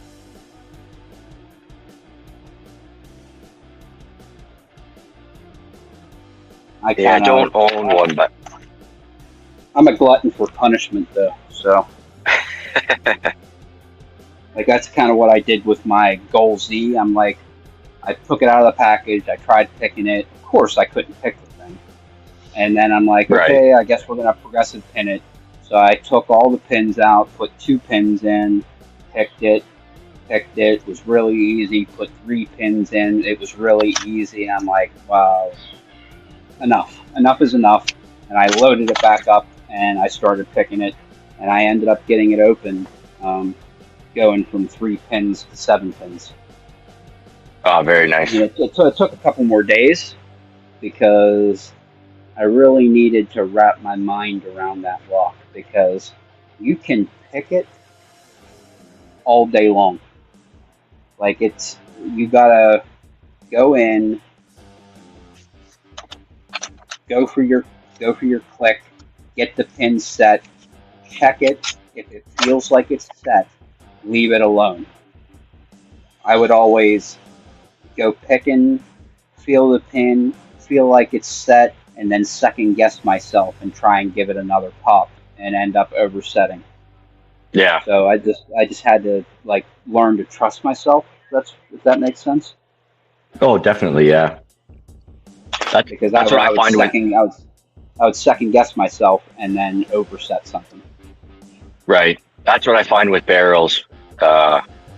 With barrels in the milling, you second guess yourself. You're gonna think it's not set. You pull it up. You overset it. Everything else drops. So like barrels, to me, it's like you have to have that confidence, or well, with barrels at least you can kind of lift up, and if you have good enough tension, if it's starting to counter rotate, there's a good chance that it's set and you're about to overset it. So you can kind of test that way, but I find you certainly can't overset a barrel because you lose everything. Amen. Not that I know anything that much about barrels. I only have 1 or 2 locks that have barrels in it, and I don't think I've picked either of them. I need to get, what I want to get is, where's that lock? This lock. I want to get this lock here with barrels. This is the ASA 600. I'd like to get this lock with barrels. That's supposedly a really fun pick. Oh, yeah. I'm trying to get my hands on an ASA 600 with gins, which would be nice. This is right here.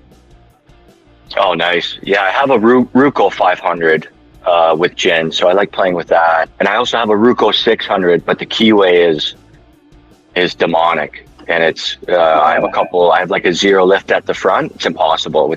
A 15,000 doesn't fit under the warding, so I just can't pick it. So I need something super thin, or this thing is never getting open, unfortunately. But yeah, so I'm trying to get a hold of an ASA 600 because the keyway is a little more forgiving. Yeah, this is an ASA 600 right here. Look how wide open that thing is. Yeah. It's just, you drive a truck down that thing. I use a 1.5 millimeter bar of tension. That thing is freaking ginormous. Oh, no way. Yep.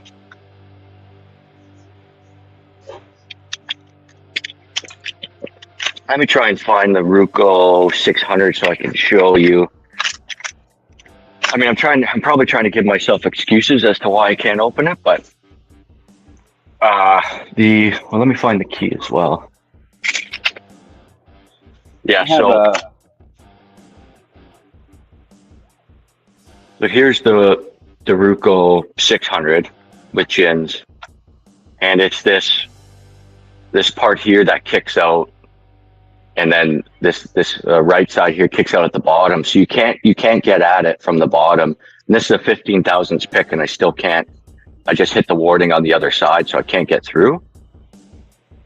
So you'd have to come from this right side of the warding here. The problem with that is this key. Yeah, so the front pin sits on the warding. So because it sits on the warding, I can't get past it and being a gin. And then you see pin 5 and 6 is up in space there. It's literally impossible unless I get like an 8 thousandths of an inch pick. Just can't do it. I can't get under it. 15 thou won't do it. So I might grind one of these bones away to super thin, like maybe shim material, and then see if I can get through somehow. But I'd love to pick it, but yeah, I'm guessing there's no holes in the warding at all for you to even pop up through. No holes in the warding. I'd love if there was. Yeah, that's man, that sucks. Yeah. Oh, this one got me.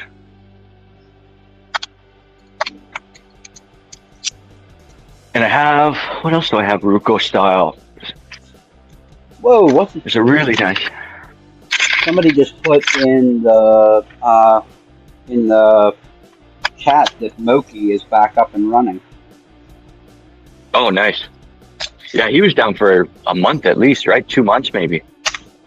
Yeah, because I ordered that week before he shut down. He got some of his cases back in stock, so I filled up my Moki collection. Very nice. Because it was down right before my live started, because I was checking for loose, because we were talking about the Moki jackknife, and he was asking how I got it, where I got it. So now, while I'm here, I'm going to go check.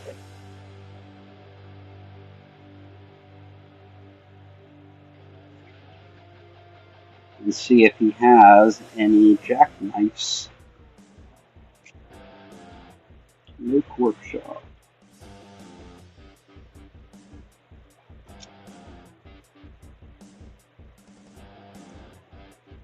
While you're checking that, I also have this Ruco 11. It's basically a Combi Plus. It's kind of like the ASA Twin Combi, but it's a Ruco. This is the key for it here. Not too bad on the bitting. So it's got your sidebar bitting here for these finger pins, which you rotate like the Twin Combi. And the top bitting. This keyway is just awesome looking.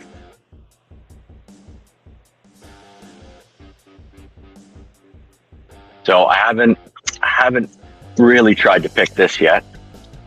So we'll see what happens when I do get to it. But I'm working on the Twin exclusive right now, so hopefully I can get that. And maybe swap to this one. But I have an ASA Twin Combi and a Ruco 2 padlock. So I was working on this for a while. Because I'm really high bidding and then really low bidding on the top stack there. These three are pretty high and these three are super low. But it's in this beautiful Ruco 2 built. At some point, got to try and get this. God, you have all the cool locks, man. Wow. Yeah, but I don't open all the cool locks. I just have them. Yeah, I bought this off a buddy of mine. It's wicked, wicked lock. Yeah, but a lot of the others I borrowed off him. He's just an awesome guy. TO2, big lock collector. He's just got a massive collection, and yeah, he lends them to me so I can pick them, which is awesome. I'm gonna grab a coffee, so I'll be back in a sec. Okie dokie.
So who else is at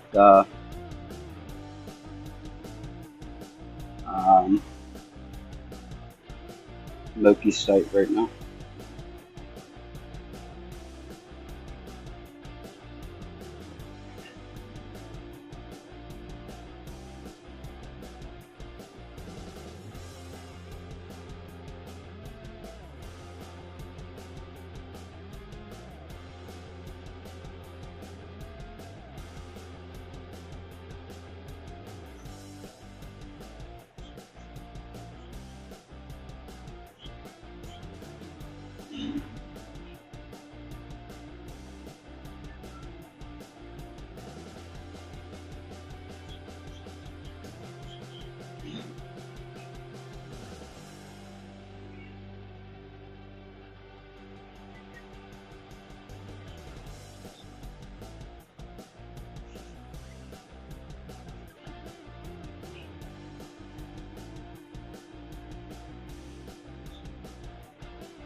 I wonder where I screwed up here.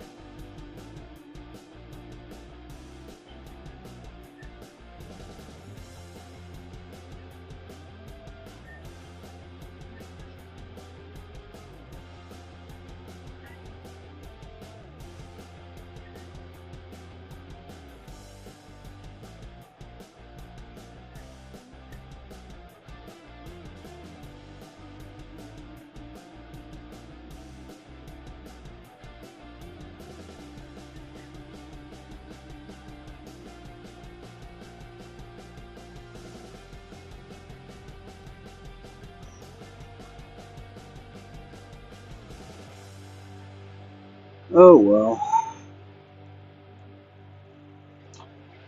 Anyway, wonder if X-Vin's coming in or if we should just call it for the night. Anybody still in the chat?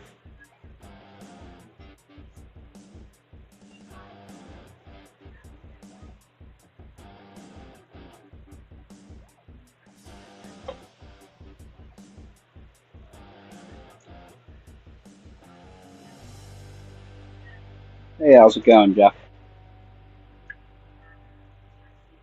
anybody who's interested, Moki has this jackknife back in stock, and it really is a great jackknife. Let me get these all open.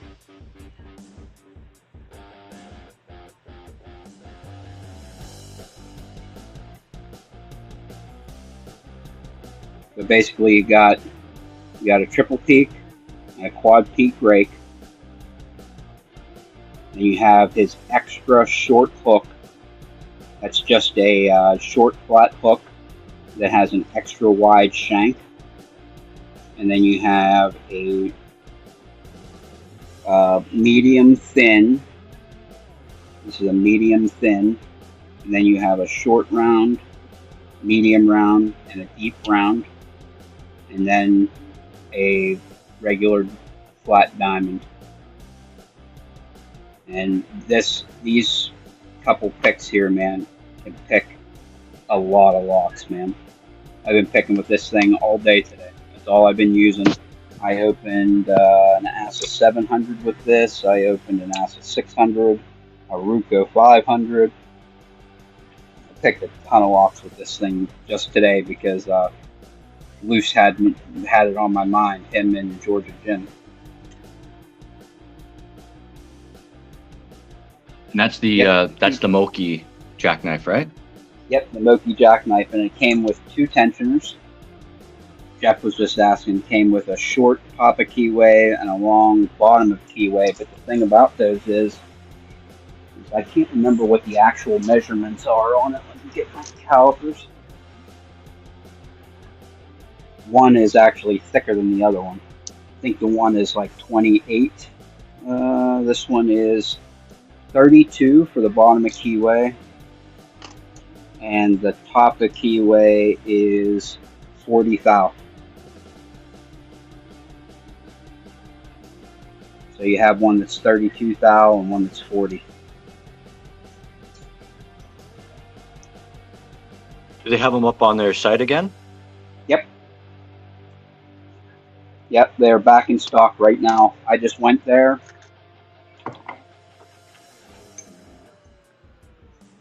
Very nice.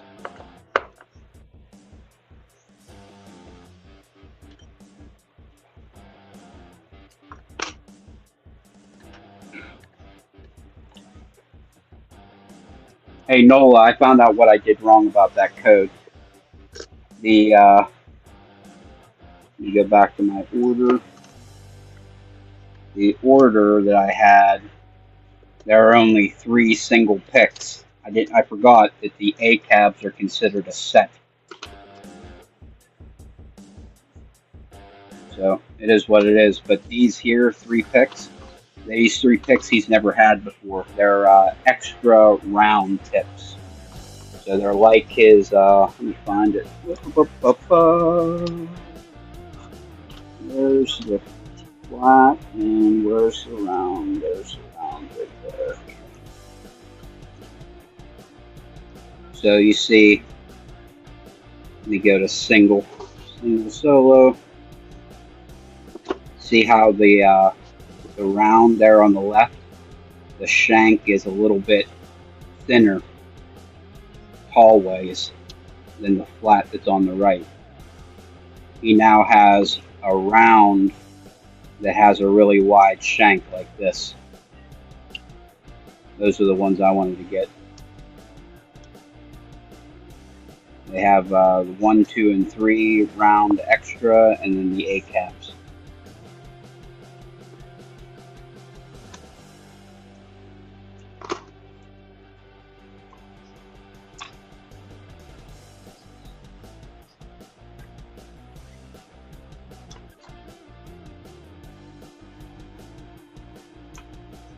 Oh yeah. Guess what? My battery's dying. How about that? Change buds. Check, check. Hello. Hello, hello. Make sure we're back up. Yep, I hear something. Hey, Lady Locks is here. How's it going, man? Hey, Lady Locks. Oh my. I just called you ma'am. I'm so sorry.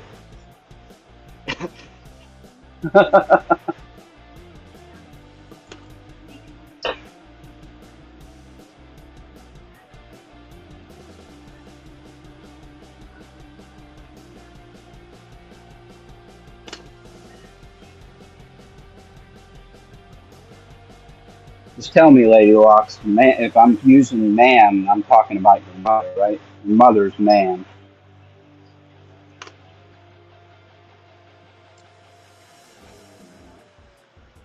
Oh boy. I am just melting here. It is so freaking hot. Yeah, you said you turned off the AC. Yeah, I have more than one because I live in a mobile home. Um, I have one big unit that kind of handles the majority of the house, but I'm out towards like the kitchen area that has its own AC, and I shut it off while I'm in here because it's like I'm like right up next to it, so I turn it off. Yeah, he's teasing me with that Rover because he knows that I've been drooling over it since he showed it to me. Whew. Yeah, we'll see what we can do with it. I haven't opened it in a long time.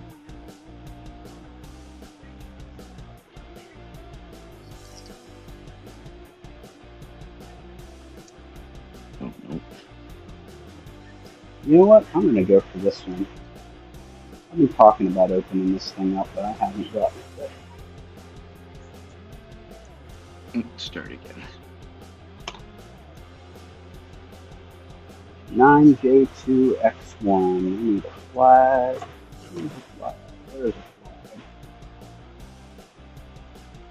Oh, what else do we need? We need attention.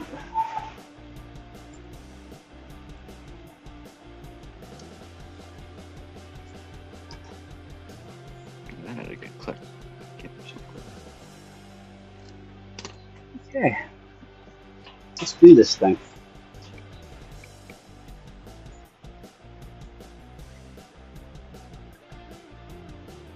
Not finding.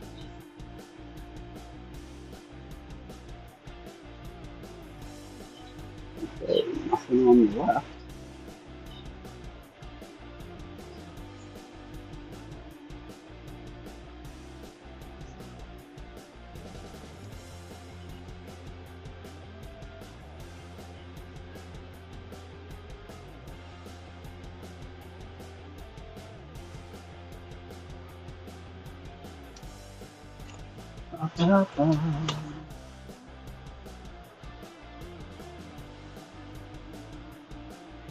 Hmm.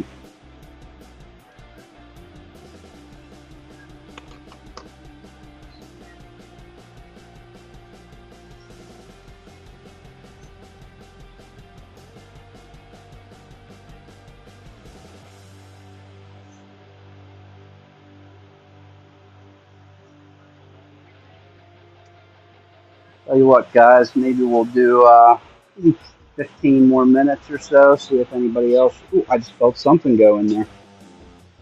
Ooh.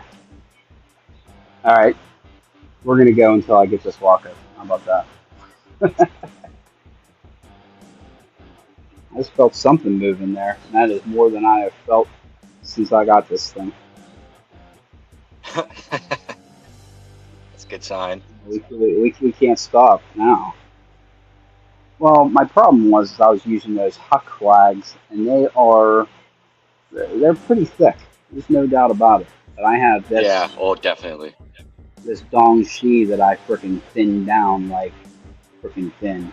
It's thin now, so getting in here and swinging up through this warding is actually not too bad.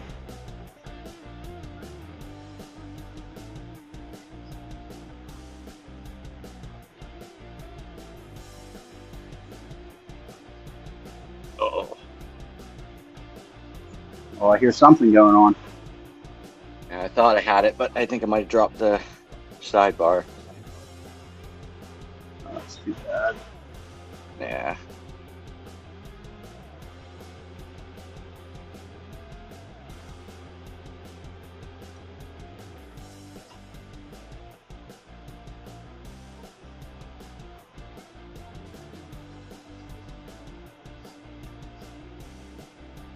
Now I can't wait for those freaking handcuffs to get here. I was hanging out on Discord this morning with all the shacklemen, and we were all chit-chatting, talking handcuffs and stuff. You know. Oh, nice. Coxie sent out a couple pair for. Okay, so there's the Shackleman Cuff Club.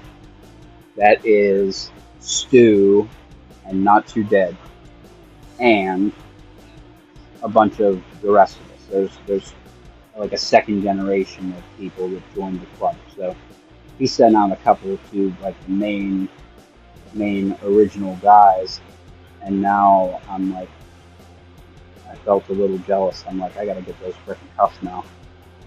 So I ordered them this morning. But they're like, they got the Coxie stamp of approval as being really cool cuffs, so I'm looking forward to getting my hands on them. What the heck were they? They were TCH 850s, I think they were. But they like fold in half and lock shut, and then when you fold them open, they lock in place, so they're like rigid cuffs, but they're still hinged. If that makes sense. They're really neat. Oh yeah. Hey, there's Dead right there talking about the folding cuffs. Yeah, Yeah, you had guys. Coxie come on, right? Yeah, Coxie was on earlier. But we were talking on Discord earlier, and we were talking about those cuffs, and then Random Jim came on talking about them, and it's like, I gotta get these things. I can't let you guys have all the fun. Tell you the ones that I really want to get. Not Too Dead was showing off a pair of, I think they might have been Peerless, but I'm not positive. But they have a Medico core in them. They're like the super high security ones. But there's a model that has a Desmo core in it, and those are the ones that I want. They are freaking cool. Handcuffs that have a Desmo core in it. Okay. Those are freaking cool.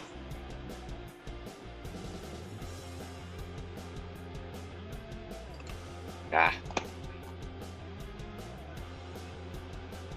Smith & Wesson high security, he said.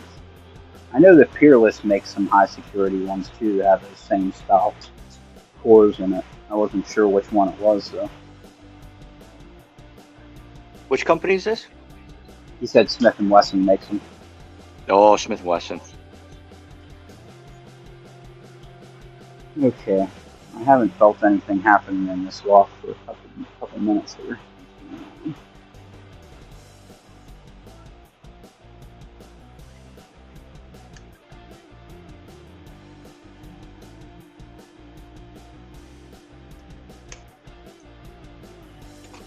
There's something clicking over there. Yeah. Yeah, I had to get that top stack again. Oh! Boom! Did you get it? some, son. Nice. Boom. Get some. Oh, beauty. Woohoo! Beauty. And that's the metal, right? Yep. Metal 9J2X1. Nice I open. just bought this one from Left Hand Loki. Oh yeah.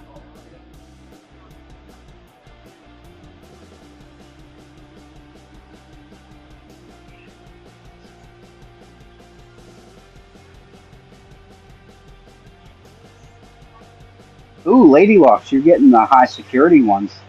Oh, that's cool. They're freaking expensive though. I almost had a heart attack this morning getting the ones that I got.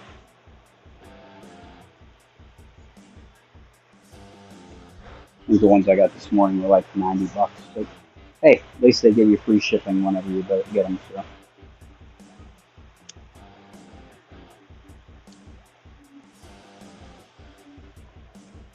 Oh, I'm so jazzed I got this open.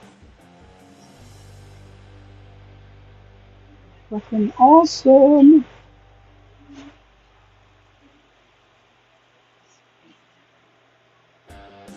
I'm on my live stream too. Let's pick the other side.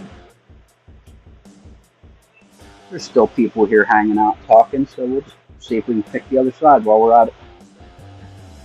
Sounds like a plan. And Skippy it says. I don't have anything going on tomorrow. It's the holiday here, so I'm still off work. That's the thing. I stacked my vacation right up against the holiday, so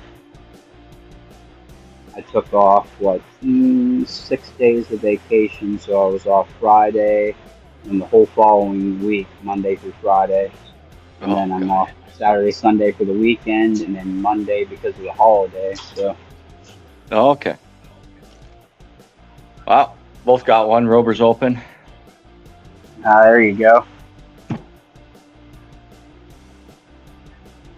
That's good.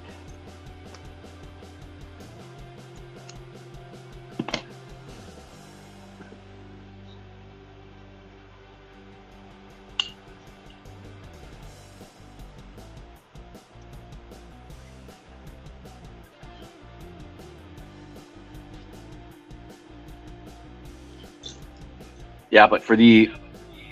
Yeah, you said you wanted to do 2 more black belts, right? I think I may have to because I suck at impression. So, I mean, I don't necessarily want to. It's just I think I'm going to have to. Well, I'd continue to give that a go, the impressioning for sure. But you like your gin locks. So I suggest definitely the 6K. Do the twin 6K. With gins. Okay.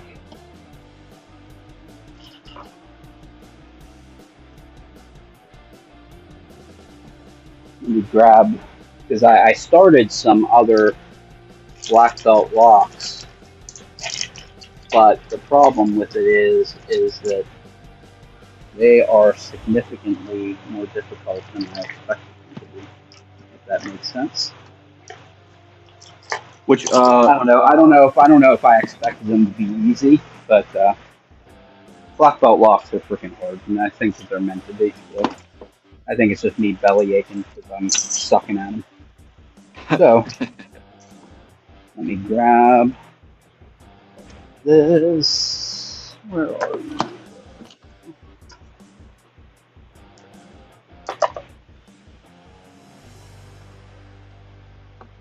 let's see.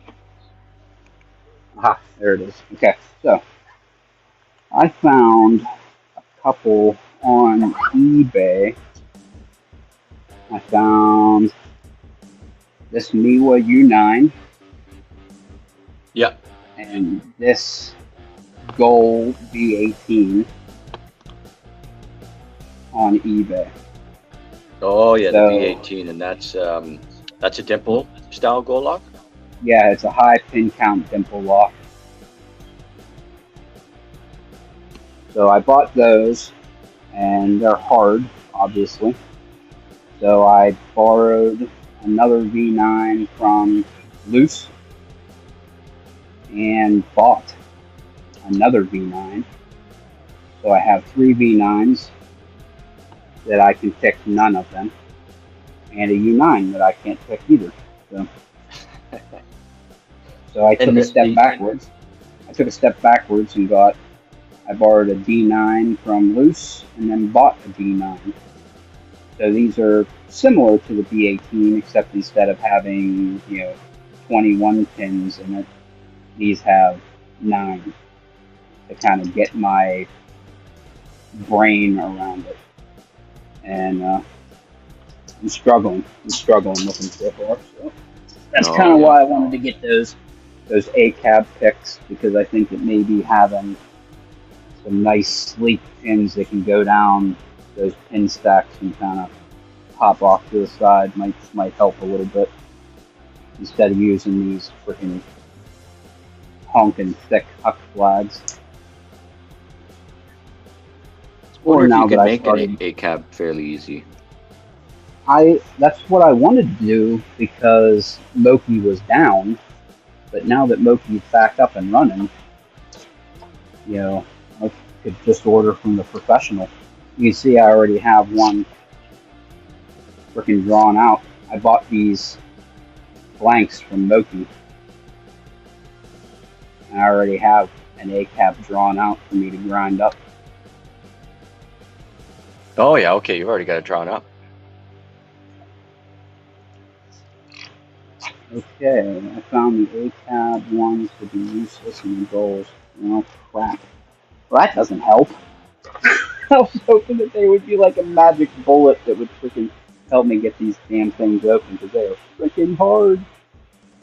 I'm going back through the goal may not be pinned to black. Did you get it from Adam? Okay, so this one here that I borrowed from Loose is definitely black. I got it from Loose.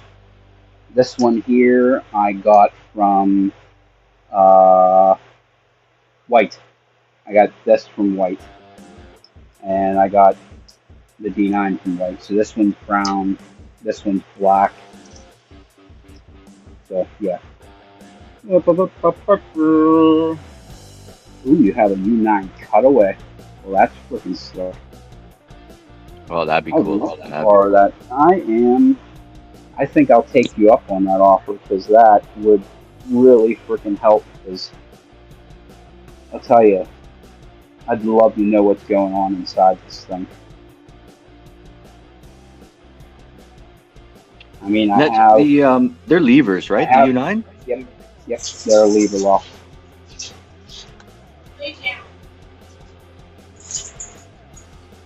Because I thought about, pulling it out, looking to see if I can see any, false gates or anything that could give me a clue as to what's happening inside that lock. But I'm going to be honest with you, I'm so very inexperienced with anything in Tumbler. I wonder if it's the same as like I don't know if you've seen the Fichet locks, but it's I've got this gutted. It's a lever lock as well. There's 10 levers, 5 on each side, and you pick them left and right. It's like 3 and 2, and then 2 and 3. So you pick through here, and they have false gates. So if I can find one. And okay, so here, if I can get the camera, you can see this lever here by my thumb. It's got a bunch of false gates, and then the true gate, which is way up here. See another one in the middle here. Yeah, you what can see all the make false is that? gates on that lever.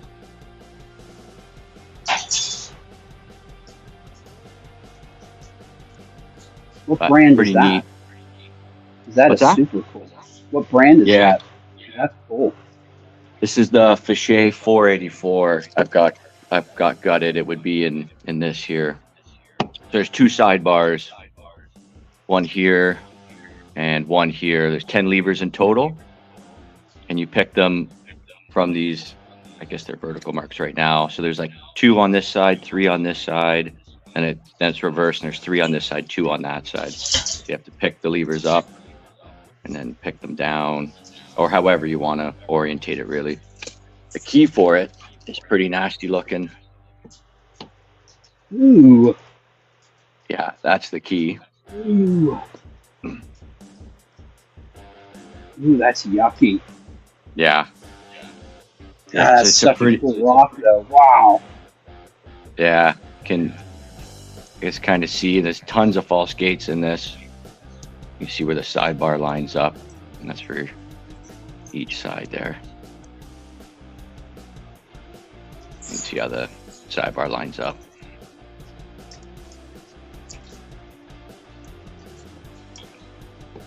Yeah, really neat lock. Unfortunately, I broke one of the sidebars. It's kind of like a cast aluminum or something. So here are the sidebars here.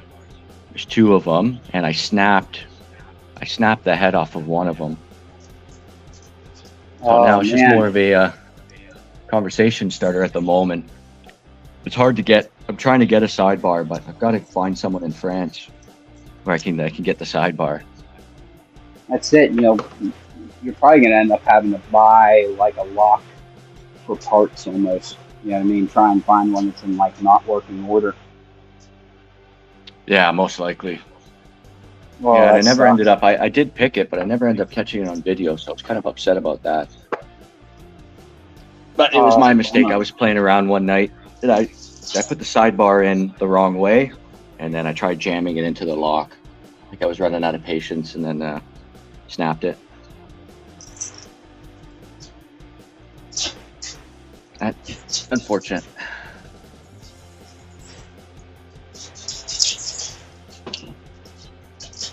Yeah, I think I just With need the to- Rover, so these 6K style sidebars, these ones are my favorite. So the bidding itself is on the sidebar, so all the pins are the same. They have 4 false gates and then 1 true gate. Let's see if I can somehow get.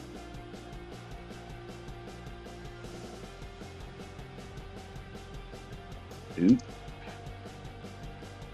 But They're this like is- some above and some below the true gate. Yeah, so you'll have two false gates at the top, 2 at the bottom, and then you have your true gate in the middle. So they're all the same. They all look the exact same, so they can just be swapped interchangeably. Then the bidding itself is on the bar. Oh, that's cool. Yeah, See, I expected which it I to tend be, to like you rather have than to having go the bidding on the different pin areas. itself.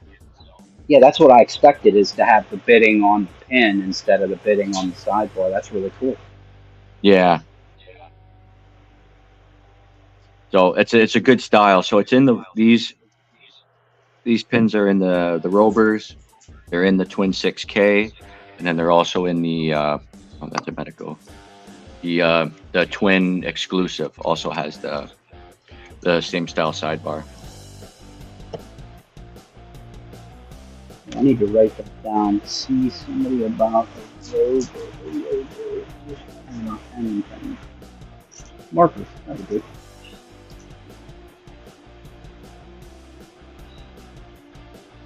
That seems like something really cool to get as like an intermediary step before I go diving into the the 6K or the twin. Yeah. So this Rover is perfect, and like I said, you can What get number it is it? Was it gins. Rover 500? Just it's a Rover 2391 safety deposit box lock. So if you look up Rover, it's pretty much the only one you're going to find. Okay, But yeah, good. it's a 2391. You can get it in either brown or red. So I think brown is 3 or less barrels or gins, and then red would be more than 3, or like three or more gins or barrels. So you'll get standards and barrels. So here's like the milling on for the barrels, just the barrel one, and then the gin one, of course, would be the undercuts. Yeah, I'd definitely. I'm positive that I would get those if I was going to get one. Who had one before in the U.S.? I think. Do you know Adam? Amgert? Yeah, I believe he bought might have from him some. several but- times. Yeah, Good. I would check him out. Check his Google Doc. He may have some up there. Yeah, because I actually, before I was even on Discord, I was buying from him because he also sells some stuff on eBay. Oh yeah. Yeah, because here's how I buy locks. I try and find somebody in Locksport that's on eBay, because I like to buy things on PayPal Pay in 4, where I can buy like a couple $100 worth of something and then have it come out in like 4 payments, instead of paying $300 up front for locks. I can get $300 worth of locks and pay some $75 payments. Right. And usually That's my little pro tip for spreading out freaking really expensive locks. yeah.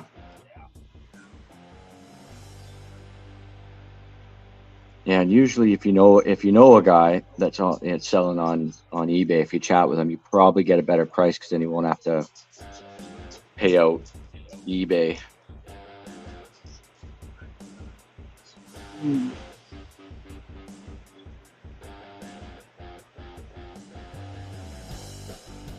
I just do that with Loki sells on eBay too. That's kind of why I've been buying from him. I got this Miwa DS from him. I got this metal. I got Zeta padlock from him. I got, oh crap, a whole bunch of stuff. I got a CQME K22 from him. Road Okay. 500. Yeah, I got a ton of stuff from him. I mean, he gets locked, picks them on his channel, and then away they go. Right to me. Oh yeah. The you know, the goal locks and the Miwas, that's, I really want to give them a try. So, I'll tell you, the Gold Z is like my favorite lock to pick. Because it's hard, it's challenging, but it plays to my strengths, if that makes sense. Yeah, oh definitely. I'm pretty decent at pin tumblers, at gins.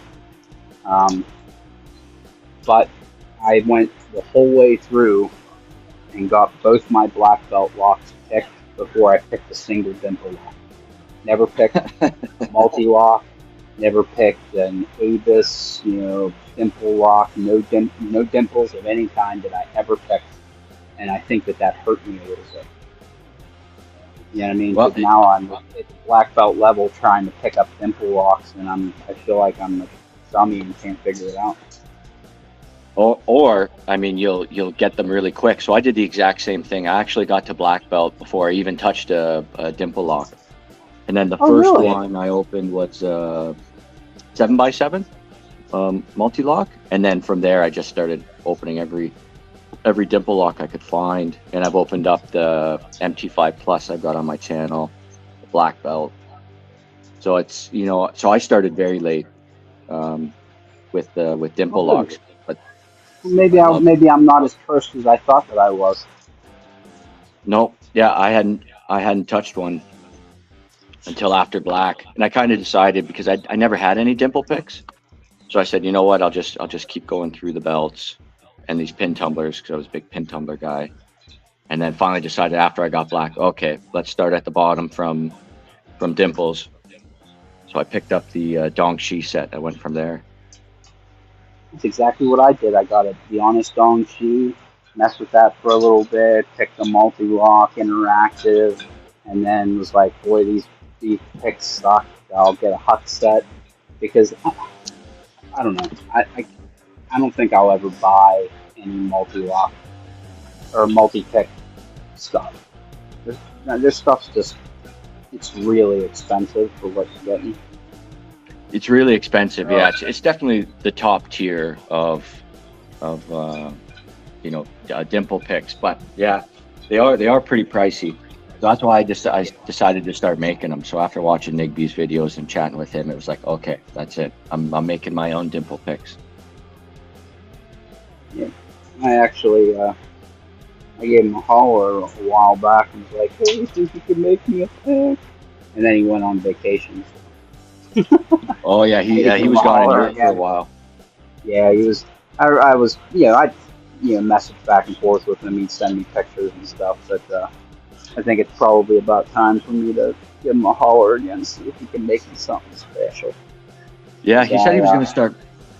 He was going to start making some again. I know he stopped for a while, but yeah, he made me. We did a pick swap, so I made him a couple pin tumblers, and he made me these two dimple picks.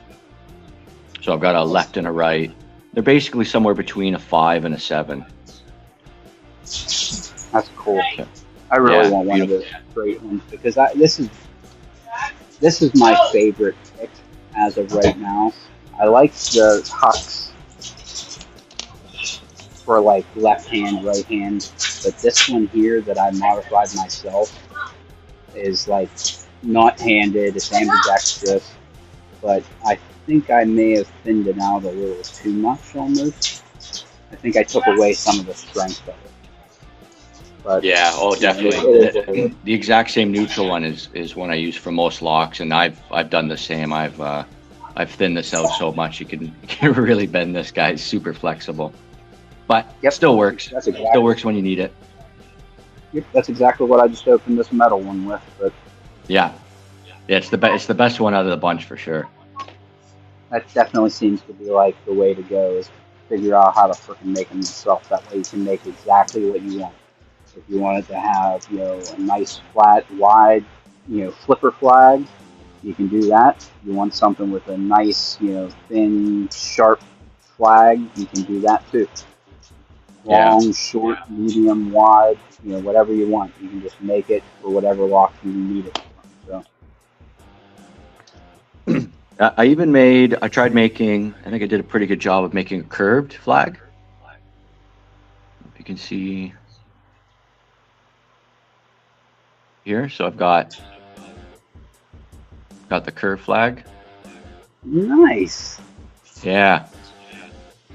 That turned out pretty good, and it's really close to the specs for the multi-pick. So I did like an Aussie style one, green and gold. They're like sports colors, and I did it in like a eucalyptus. So I made that curved, and that's helped me with one warded lock. I forget which one it was, maybe an Iseo or a Standers. When I was playing around, I thought if I'm going to be, gifting dimple picks, I should make some boxes for them. So I made like a pill box in the lathe. So got it. So they fit nicely into the box. That's so cool. Yeah, because I was just buying boxes before. I've given, traded a bunch of picks away and stuff, and I always just bought boxes, small things, maybe even like, just like a case for a toothbrush or something. But I thought making one would be really cool, so I can make them to the size of the pick, so they don't really move around awesome. At all. Geez, I need to. Yeah, there's another one. If you're ever up for trading sometime, freaking give me a holler, because I can get you some stuff. Oh, absolutely. Yeah, definitely. We'll chat off screen about that. That sounds like a really good idea. Awesome. Yeah, I'm always up for a trade. That seems to be that's the way of lock sport. It's like, can you sell this to me? No, but we can trade for it. Oh, most definitely. I kind of like that. Definitely. Bartering is like the way. Yeah, that's exactly what I did with a friend. Like old school. Oh, sorry. Yeah, just a few weeks ago. It's exactly what I did with a friend. Just he's got a 3D printer, so he wanted a couple picks. I made a couple picks for him, and then he 3D printed me a whole bunch of stuff, right, for lock holders and that. So got the ovals, kick cylinders, Euros, plug holder, some jaws for my vise. So he just 3D printed me a bunch of stuff, and to me that's a perfect trade. Heck yeah, it's beautiful. I like that you got the Scandi oval right there. Scandi oval to mortise. That's slick, because I tried getting one from somebody whenever I got this one for picking mortise in hand. I'm like, hey, do you think you could make one that holds a Scandi oval? And he's like, oh, I don't know, maybe I could. That's freaking slick to be able to pick like a ASA 700 with tapers or something in hand. That would be fun. Yeah, this is a fairly chunky one, so you could as well. Oh yeah, I forgot about the mortise one that's in there too. But yeah, it's really nice. So that worked out great. Very slick. All right, I'll tell you what, my wife is yelling for me now, so I think we're gonna wrap this up. That sounds I'll good. give a quick rundown here before I get off. I am going to do my first video for the Paclock 90A Pro. I'm going to do it tomorrow. While my wife's at work, I'll have the house to myself because it's a holiday, and I'll do that first progressive pinning video and upload it, and then we'll be back on schedule for this Wednesday for my lives, 5 p.m. Very nice. Anyway, anybody have any questions, concerns, anything that they want to bring up before we wrap this thing up for the night? I'll give you guys a chance and then say goodbye to everybody.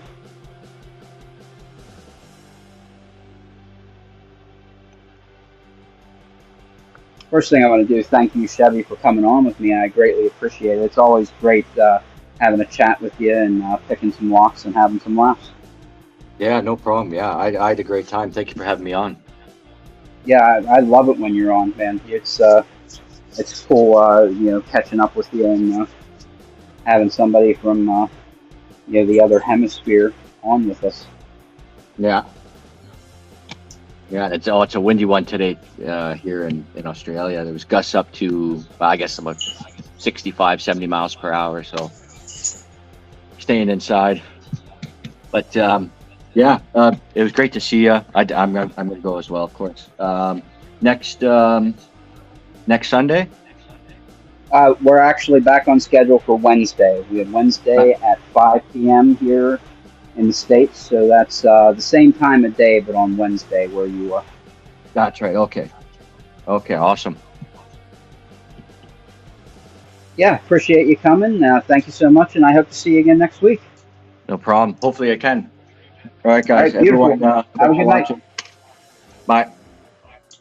All right, so we'll say goodbye to everybody. Jeff and Things, thanks for sticking with me. I appreciate you coming. New house. Better late than never, as they say. So thank you so much for coming and hanging out with us. Nola, it was great having you on this week, as always. Great hanging out with you guys. Lady Locks, have a wonderful night. I'll give you a holler about the U9. I greatly appreciate the offer for help from a fellow person in the Rust Belt. So thank you so much. Anyway, anybody that I missed here that's hanging out in the background, thank you so much. And I will see you guys on Wednesday, 5 p.m. Eastern Standard Time. Rock out with your lockout. Peace out. Bye-bye.